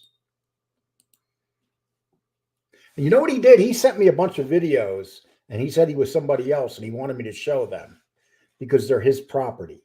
That's what he does. He tries to set you up so he can come after you. Very, very sneaky guy.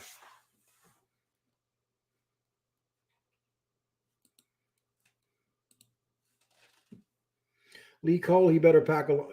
I could wait. You know, people, I will honestly say, if he accepted that, I will pay the fare to New York. 3 months. I need 3 months to train, get enough oxygen in my body. I don't do drugs, I don't smoke, and I don't drink. So that's a big advantage. But I would love to be able to have one shot at his face. One. Because that's all I will need. Hit him right on that chin. And I don't throw punches like a girl. That I can guarantee you. Good day, Mr. Lee Cole. Predict and win. Good day. My Nikita Lee, what happened to the Curtis Sliwa interview? Still working on it. You got to remember, Curtis Sliwa is a very busy man, but we'll work on it. You know, he just sent me the other day. He sent something to me through my what do they call that? Twitter account, and told me that. Well, you know what it is. I know his production person really well. Curtis Sliwa, I met when I was on his show in 1992, and when my brother was in the Guardian Angels. And I showed that picture of my brother in the Guardian Angels, and that was back in the 80s. So the man's very busy. I'm hoping that I can get it soon. That's for damn sure. If you are not a loyalist, they will block you, period. They can't. Oh, by the way, I do have, you guys are going to be surprised to see who I'm interviewing right around the 25th of this month. I'm really looking forward to it. I'm not sure how I'm going to do the interview because a lot of what he says comes into question, but he's been on Vlad TV and he has a couple million views. So I'm going to enjoy having him here. He already said yes to me yesterday, a matter of fact. And something's coming out and he wants that to come out. I wanted to do the interview this week. So we agreed on the 25th as a date. But I'll let you know who it is shortly. And I wasn't even thinking about it. My Antonio that does the blog, he said, Lee, you should try to Antonino, who does the blog. He told me I should get a hold of this guy and try to get him on. So I did. I did exactly what he said, and he accepted. And you know, he got back to me this morning, and I was really happy about it. So he's coming on the 25th, and everybody knows who he is. You know, so I'm actually looking forward to it. He screamed at me for mocking a video about the LMB. Okay, well, you could ask Jeff about Dangerous Dave from the Douche family, and he'd pull a story out of his backside. He has lots of those. He has lots of stories, people. Could care less about any actor interviews. I'm only interested in normal people. What do you guys think of that interview yesterday with the actor? I actually like that actor. I've seen him on Power.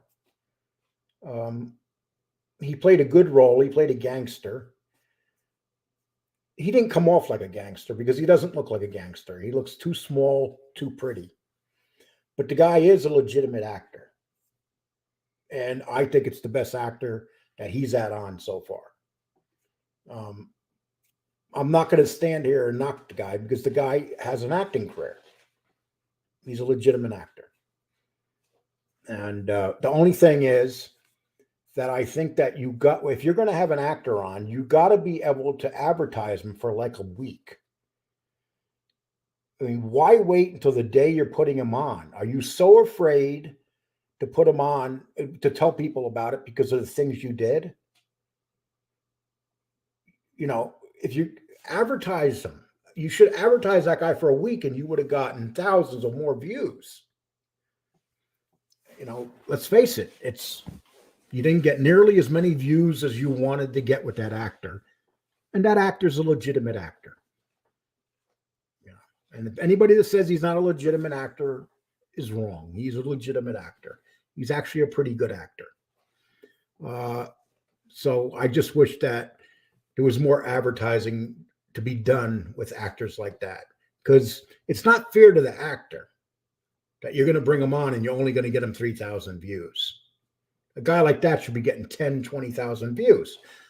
Advertise him. So if people get a hold of him, fuck it. So what? You know? I wouldn't do it. I wouldn't try to get a hold of the guy. Why?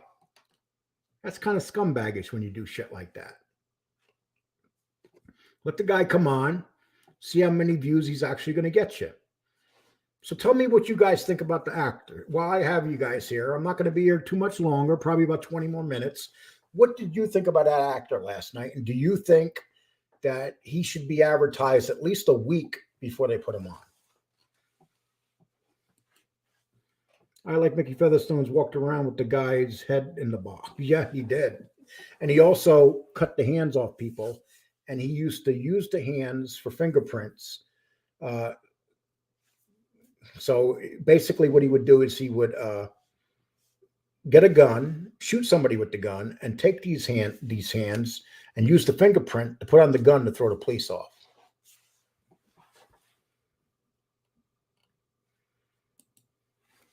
Featherstone, oh my gosh.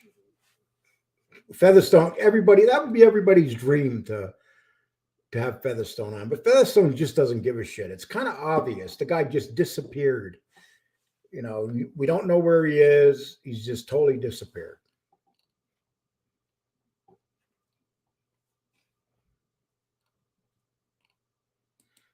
Just one more rat on YouTube. James Weldon, who's the rat? I don't consider Mickey Featherstone a rat. I'm sorry. The guy was set up for a murder he did not do. So James Weldon, what would you do if you were set up for a murder you didn't do? Usually it's the guys that talk about rats that would be the first person to rat. Yes, he was. Featherstone was feared by the Italians. He was feared by Coonan.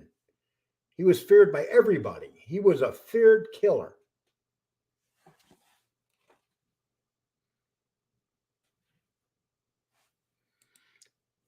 My thoughts on Stone Cold coming back. He's had lots of neck operations. I think that he's putting himself at risk of being injured very badly.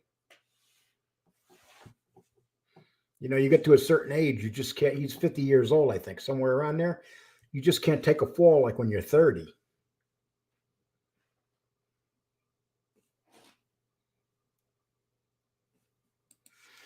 If they call Mickey a rat, they need to check themselves. And yeah, you know what it is? They will call him a rat because all these people that call people rats, they're full of shit because most of them would sing like birds. If the FBI has him sitting down on the little chair and walks up to him and say, you're going to get 50 years in jail, in prison. You're going to stay in prison for the rest of your life. You're not going to see your wife, your kids, maybe once a month if you're lucky. Those would be the people that are always saying that they hate rats and stuff are so full of shit, they would sing like birds. You know, there's only so many John Gottis in this world.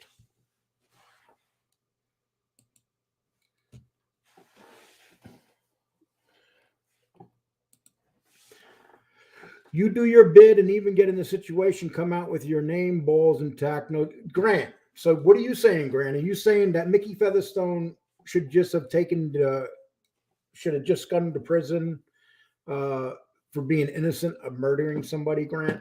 Where do we draw the line? How ridiculous does it sound when we're saying that guys that are innocent that put in prison shouldn't defend themselves? How ridiculous is that?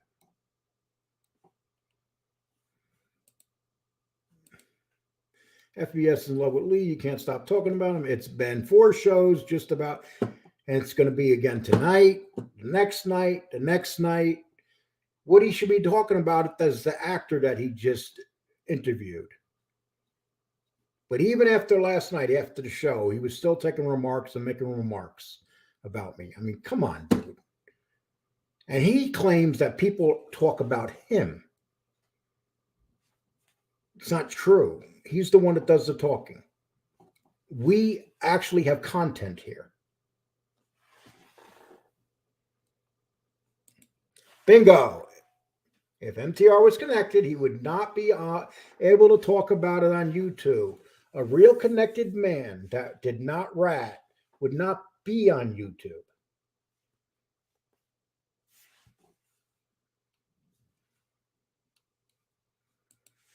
Imagine a coworker wising off to Featherstone while having no clue about his past or what he's capable of. Yep. And that man was a killer. You got to remember when Mickey Featherstone came home from the military, he was killing people before he even started working for the Westies or Coonan, before Coonan recruited him. So he was just a guy in the street that would not take bullshit from nobody, and he had bodies.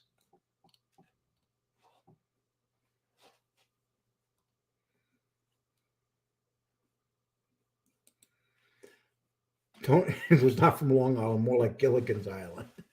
Are you saying he was Gilligan? I think Gilligan's too clever. We know he's not the professor. We know he's not the captain. He's definitely not Mr. Howell. They'd have to make a new character for him. Actually, he was comparing me to Gilligan's Island one time, and he said he was comparing me to Mr. Howell.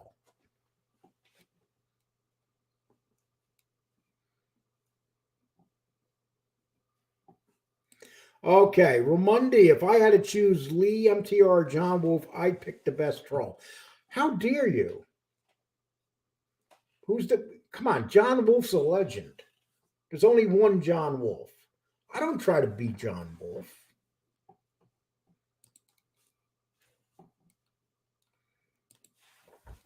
Joey, that interview was a disaster. The actor is a never was. Never. Okay, why don't you tell us how you feel, BK? Butchie, MTR hates rats, but reports on active guys. What a rat. What a clown. Exactly. That's why you know he's full of shit. He would never would he do what he does. And I love when he tries to get tough. Did you guys hear when he said he was going to come shoot me? Twice. And then he said, if Lee was in my face, I'd smack him. That's what he said. So you didn't hear me use any violence toward him whatsoever. And that's what these guys are. They talk a lot of shit.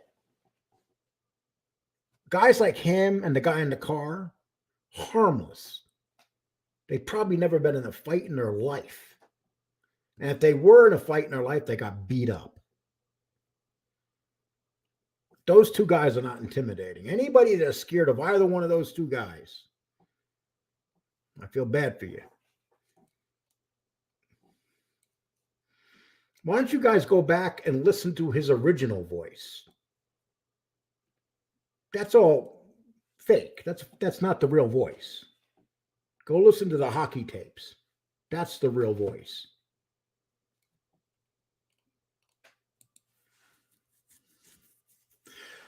Jeff Canarsi said, you are Donnie Brasco of MobTube, and he is clearly angry. Hopefully you take the high road, Lee. I am taking the high road, but I did make him a challenge. If it could be set up that I could box him 3 1-minute rounds, I would do it.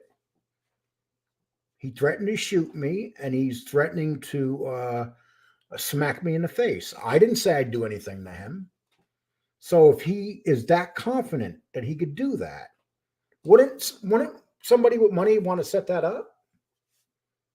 Wouldn't that be interesting to see? I'm an old man. He'll whip my ass. I don't stand a chance. As long as I don't look at him, I have to wear dark glasses because he's not going to do the Medusa move on me. Then I'm in for it. Beantown. Lee is still 1 hour. Hey, Beantown. You know why I'm 1 hour behind in the chat? Because we have the best chat going. Do you know yesterday we had 2,900 people leave messages? 2,900 messages left. I would put this chat room up against anybody's chat room. The numbers that we get here on New Year's Eve, we had 5,000 messages. Because you guys are very active and you're all talking here. That's what a chat room is supposed to be all about.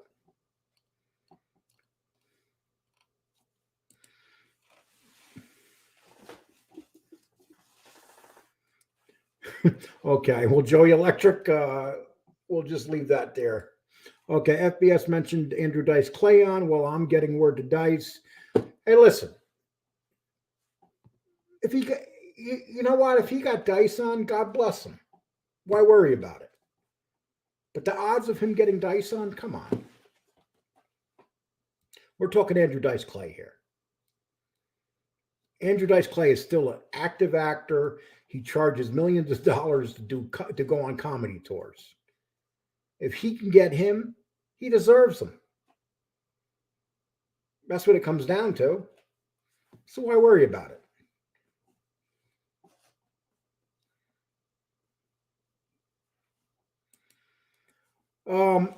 It's a book. It's not a documentary. It's a book, and it's going to be out very soon. That I know. And you guys, when you read the book, you're going to really enjoy it. And it's not written by me. It's written by a professional author. And it's Simon Schuster doing the book. So, you know, we're not talking some little shit show here. We're talking a real book about Vince McMahon and my brother. Like, do you believe recording people and telling the government is the same as them making nasty pics about others? Can you say that in English? Do you believe recording people and telling the government is the same as them making? I already explained myself about recording the calls. And if you were here yesterday, you would have heard what I had to say, but you weren't here yesterday. So Billy T, you miss out. So, but if you watch my show from yesterday, my explanation on why I taped Gene Barillo is in there. And on top of that, Gene Barillo knew I taped them. He knows all about the calls that were taped. There's no surprises to Gene Barillo at all. Just so people know that. Let's make that clear. Gene Barillo got hit by no surprises. He knew the lawsuit was coming. He knew, you know, it was discussed a long time ago. So no surprises. And that's why Gene Barillo went out and got Doug Anton to defend him. And Doug Anton is like a phenomenal lawyer. And then MTR says, well, he can't defend him because he's in another state. Dude, you know nothing about lawyering. Lawyers get permission.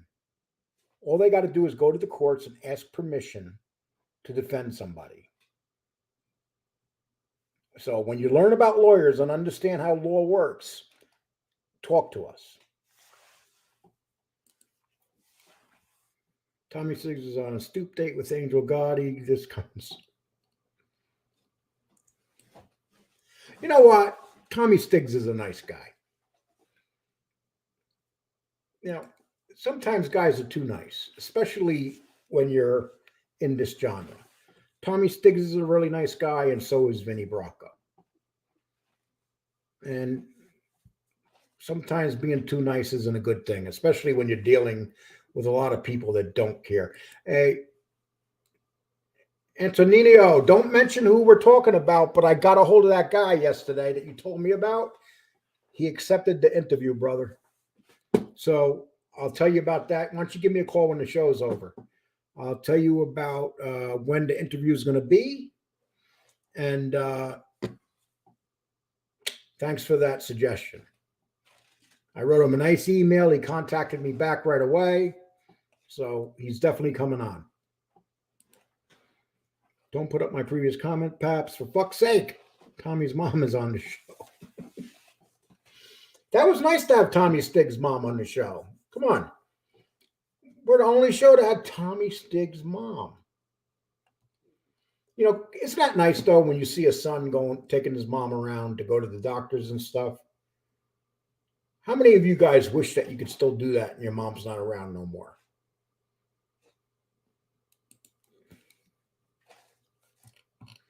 I'm going to try to catch up here a little bit, guys, so you guys don't bust my balls. Okay, let's see. Oh, my God, am I behind?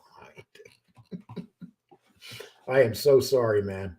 Okay, I got 10 on Lee, KO in the first, Wayne H. Thank you. It definitely doesn't get out of the first, people, because if it gets out of the first, I'm going to have a massive heart attack. I got to go for it right away. Lee, Colorado did it right. The other state that is doing it wrong. I gave you my opinion on that, John Wolf. Lee, you two talking are Irish. Yes, we were Irish, Shane. And quite a few donations today. I really appreciate that.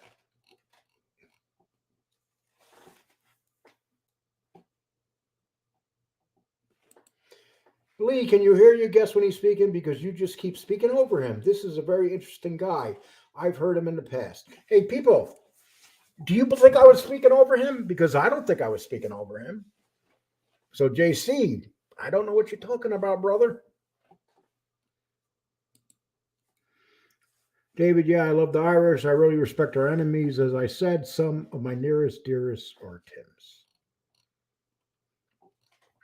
I'm blasting past some of you guys here because I'm trying to catch up to the people that put these remarks in later. Tony Pizza said that Lee was a man cream cleanup in Times Square. Laugh out loud, like him or not. Oh, without a doubt. But see, that's the problem. Tony says some funny shit. But the problem with Tony is he gets too mean. He gets too evil. He gets too wicked. There's no doubt that Tony has some, you know, that I was the mop guy cleaning up these funny shit. But you know what?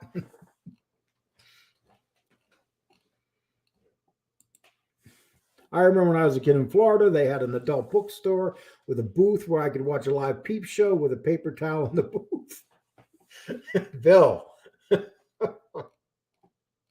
Fucking hey, man. In Times Square, they had no paper towels. You went in there, did your business, and left. And then the next guy would come in and slip on the floor. Bro, I have many Republican friends. I respect my enemies, my nearest and dearest, and Republicans, pro-IRA. But here's what it comes down to, Grant. There's no such thing as Republican Democrats now. Joe Biden's just a horrible, horrible president. If you can defend him, Grant, I don't know what to say. He's just horrible. He doesn't know what he's doing. He's senile. It's just sad that they put that old sick man out there every day. He should be home resting for the rest of his life.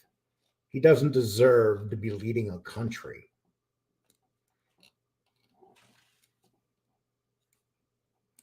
Bay 8th. F you, Lee. Okay. I don't know where that's coming from. I don't even know if that is Bay 8th. Joy Electric. Yeah. Juventus Dunn Rangers, a good turn. They gave us him, and they are paying him wages. Respect to the old lady. Same here, dude. I hate orange guys. But that's the holding island of Ireland back. Liver of the old IRA. But we won't argue pro because it's pointless. I like how you back Lee up. Grant's a good guy. I have no problem with Grant's politics because he's respectful about it. And he doesn't lie. He tells you what he is. He doesn't care what you know. You know, the person I had a problem with is the person that lied and refused to say that he hated Donald Trump, that he refused to say it. He says it now, but when I was saying that's how he felt, he was denying it.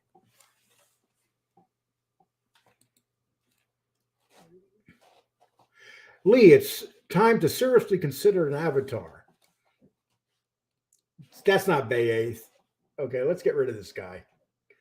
This guy is just a clown. So we'll just get rid of him. Definitely not Bay 8th.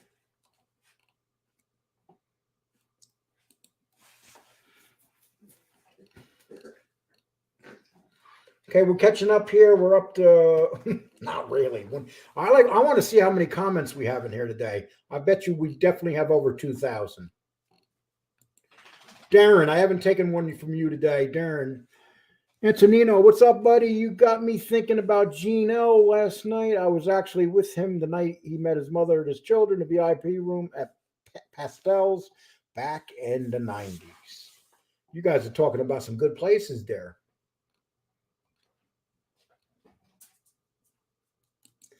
Zero is a great show. I don't know if you guys have not watched 000 on Netflix.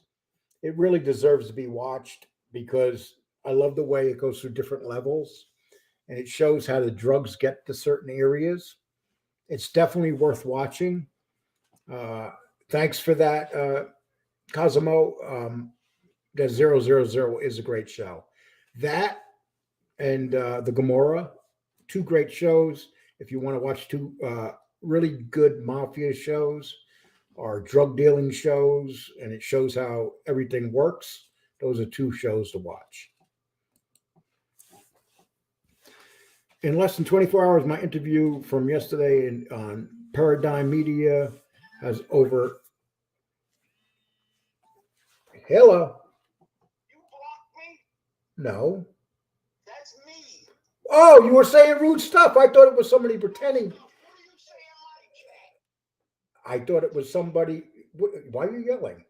I'm not yelling. Sorry. Okay. Hey, everybody, look who's mad at me. Joe, say hi. Yeah, he's been begging me to come on. I can't right now. My makeup artist is running late, so I can't do anything right now. That was really you wise ass? Yeah. Okay, I'll unblock you. What about you when you're in my chat? You're right. Baldy, cover your face. I can't listen to this guy. I never Come said on. that's somebody else pretending to be me, dude. I never said that. Well, if it's someone else, they're funny then, because I didn't block you when you do that. Okay, everybody. Joe went out and got another pair of sneakers today, and he's adding it to his 401 account. He uses Mistake. One of my Jordans got scratched. My 401k dropped 10%. I got a scuff on the bottom of the shoe that knocks it down by 10%. So Okay, well, listen. I got some new cards in the mail yesterday, though. Some new Joe Burrow, so I'm good. Hey, listen. I didn't realize that was you, but I'm glad that you called me. But I only put you on 15-minute timeout because I wasn't sure if it was you. I know. Okay. I haven't had my medication yet. It's 3 o'clock. I got to take it now, so. Okay. Well, I'll be better later. Okay. Well, I appreciate you calling in and let me know that. Thanks, buddy. You take care of yourself. Bye. All right. Thanks. Okay. See, that's the way we do it, people. Joe calls me up and lets me know, and Joe's a good guy, you know. So if you guys haven't, Joe's at like 490, maybe 500 subs. If you guys have not subbed to his show, help him get to 1,000, please. I mean, I got like 300 subs here. I'm sorry, 3,000 or 3,500, push on 3,500. If 500 of you guys went over there and subbed to him, it would help him. Let's get him to 1,000. He's working hard on his show. He deserves to get to 1,000 people.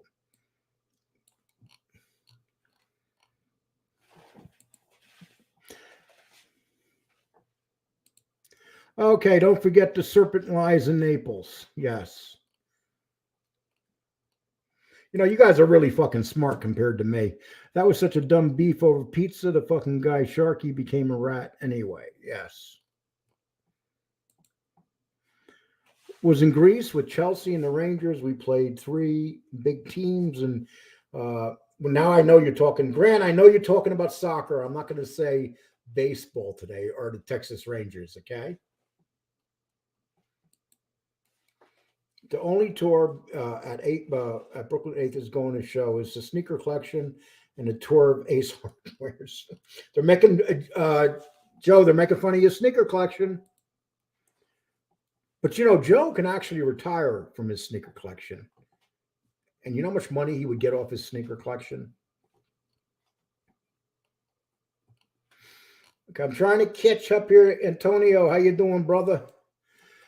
There was another guy that hung out at Little Roberts. Same guy, Frank. Hey, Antonio, I used you as an excuse to be sent money today. So some people send in donations, so we're going to be able to get you a few bucks in your pocket for putting up those great stories that you put up all the time. I think intelligent people enjoy good content, but yes, unfortunately, drama is more popular in this. Yeah, but Turbird, you said it exactly right. It's popular.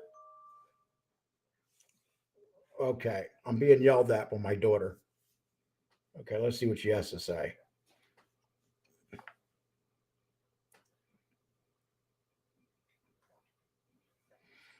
Hey, Josie, are you in chat? You want to come on? I just been given an order by my boss. If anybody wants to pick that up, pick it up. I'll stay on another 15 minutes. Hey, listen, we've been at 160 to 200 today, or 190, and I appreciate it, people. Thank you so much. I couldn't do any of this, guys, without you guys. None of it. Do not talk about Chicago Muscle. I love him. Talk about you know who all you want. I don't care. Look at that face.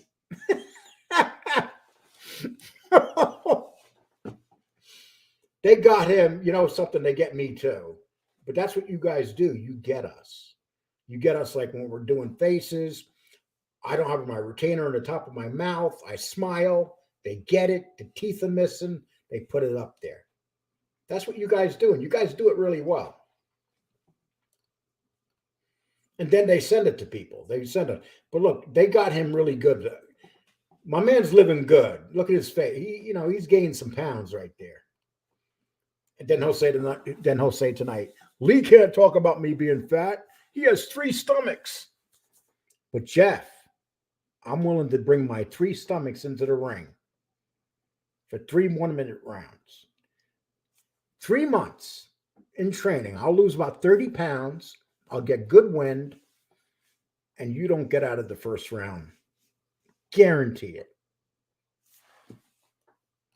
And it won't be no punches like this. It'll be like this right in your face, dude. Do you remember? You guys remember when Masvidal took the knee and hit the wrestler guy and knocked him out and his legs up in the air like that? That would be my attempted knockout of the gangster from Philadelphia.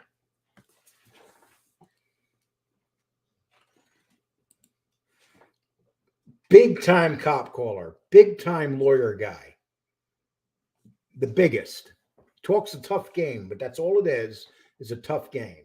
Tonight he'll be talking a lot of shit about me. Why? Because he'll get 200 people tonight.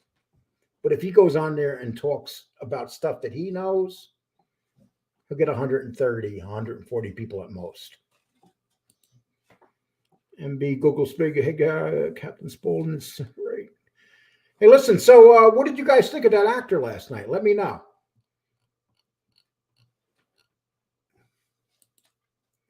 These actors are coming on the show for other reasons. Not FBI. FBS is going to have to hug Bill to pay the piper when it comes due.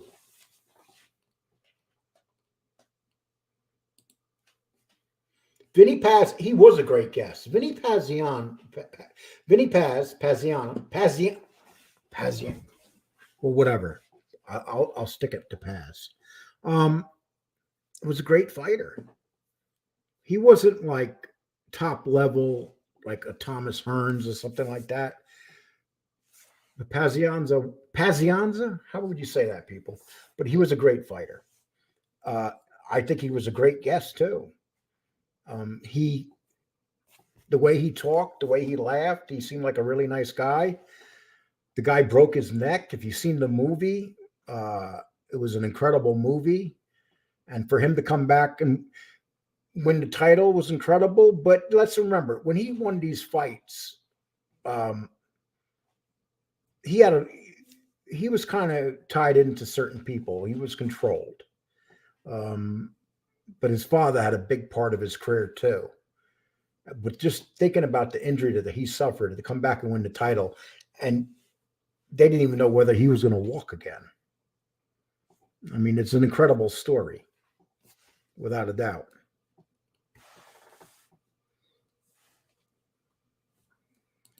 Perpetual motion and Lee's chat has functional people that stand straight. We got functional people in this chat. Very functional. Help out a friend in South Dakota out here. Hey, Grant, you put up my channel first, then put up your friend's channel, okay? Kidding, Grant. You guys see that? Right there. Grant needs your help. Why don't you jump over there and help his buddy out? I think Connie Mack is jealous of FBS. He's the one guy on here who is, they are all like, why would anybody be jealous of FBS? I don't understand that. I've been in a situation at 15 years old for murder and kept my mouth shut. Even at a young age, no snitching allowed over here. So Grant, once again, if you were framed for murder, would you have ratted out the person that framed you for murder? That's all I'm saying, Grant. I respect your opinion, but can you answer that actual question? Would you let someone frame you for murder and sit in prison and say, oh, well, I'm just going to sit here. So what if I've been framed? And everybody knew you didn't commit the murder. Even the judge that dropped the charges and even the DA, they knew you didn't commit the murder. They purposely kept the murder charge on you so you become a rat. Purposely kept the murder charge on them. Maybe the people that should have been going to jail were the prosecutors, people like that kept the murder charge on him, even though they knew that he was innocent of that murder. Ratting does two things: cleans up the streets, saves your own life. Who are we to say it's wrong and selfish? And Alan, great. I agree with you 100%. But, you got to understand where Dominic's coming from. His father is in prison and his father's innocent. He's trying to get his dad out of prison.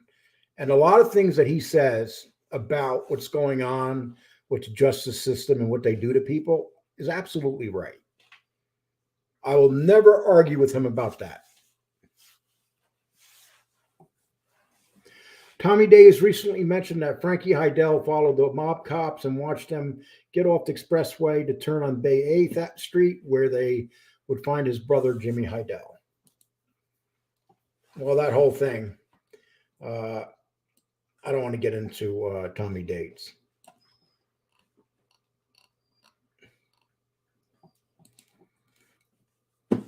Get Brooke Guy, Gennaro, and a few others to see $9,200 donated cash to St. Jude's. St. Jude's is a wonderful place.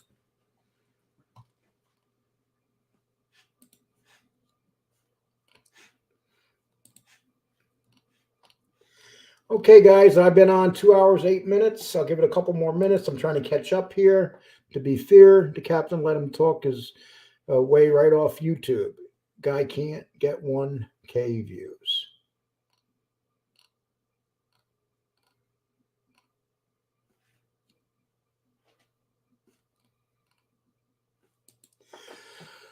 Philly 3458. Thank you. I appreciate anything.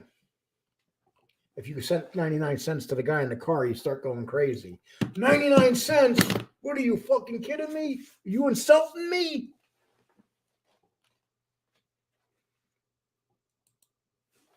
What you doing, JC? How you doing?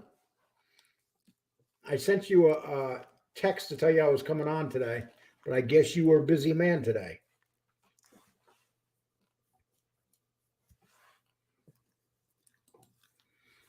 Oh, surprise.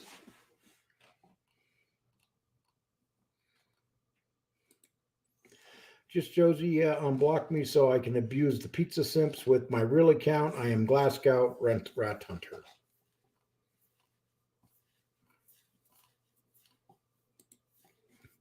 Hey, Lee, why aren't you going to tell us who you got lined up for an interview? Didn't you just say FBS should be making an announcement? Yes, when I get a 100% guarantee, I will be advertising that interview. Never advertise it until you got 100%. You know, because what happens if I put it up and talk about it and it doesn't happen? You know, little things like that. Then you never stop hearing the end of it. For the one on the 25th, I will be advertising that very shortly.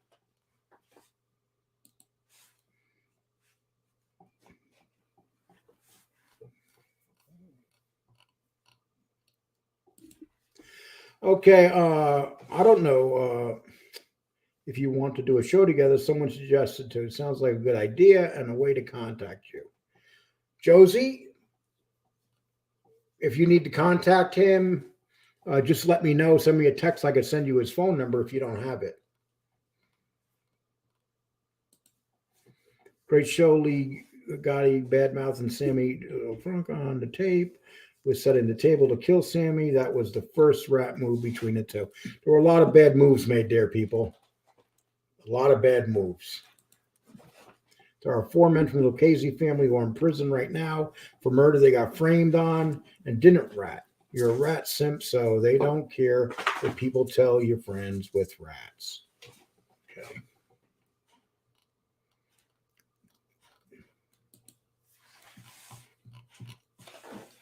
Okay, people, let's see. I'm caught up. I finally caught up.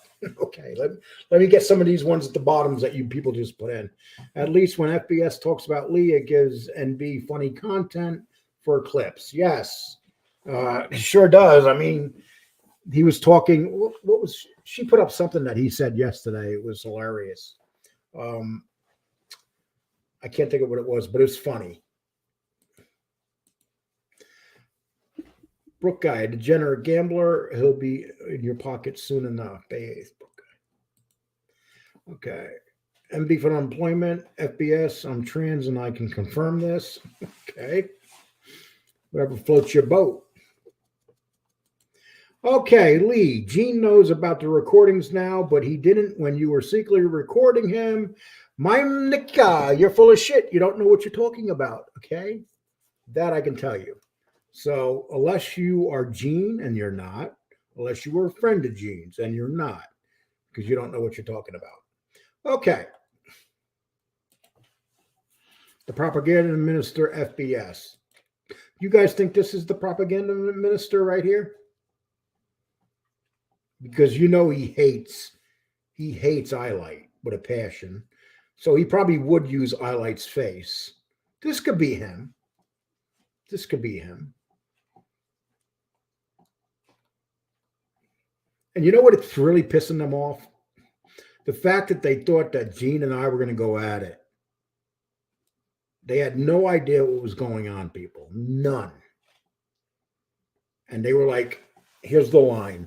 Gene's mad at Lee now that he knows that Lee did this. This was discussed months ago, people. Months ago. Nothing happened. Nothing. Absolutely nothing happened that's going to affect anything. There's going to be a lawsuit. Who knows where it's going to go? I'm sure the hell not going to listen to that clown from Philadelphia. He doesn't know anything. He pretends he does. When Josie had Al, when his mom came in, he had some of the funniest stuff I've seen on the internet. He's a British troll. He's a good kid, a bit wild, but a good kid. Josie says, MB, some of my many rants. Let me tell you something. If anybody knows Josie's rants, I'm one of them. Because if you guys remember, Josie and I used to kind of rant on each other quite a bit. They would love to see that again, Josie. Wouldn't they love to see you and I going at it again? That would be their dream.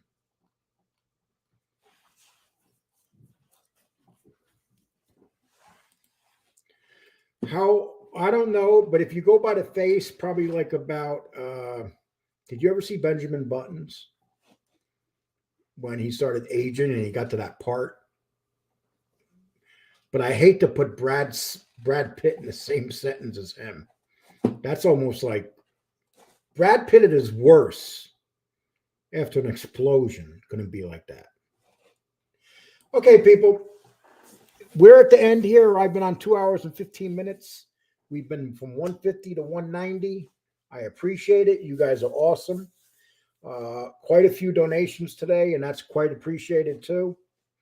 I like to just thank everybody. And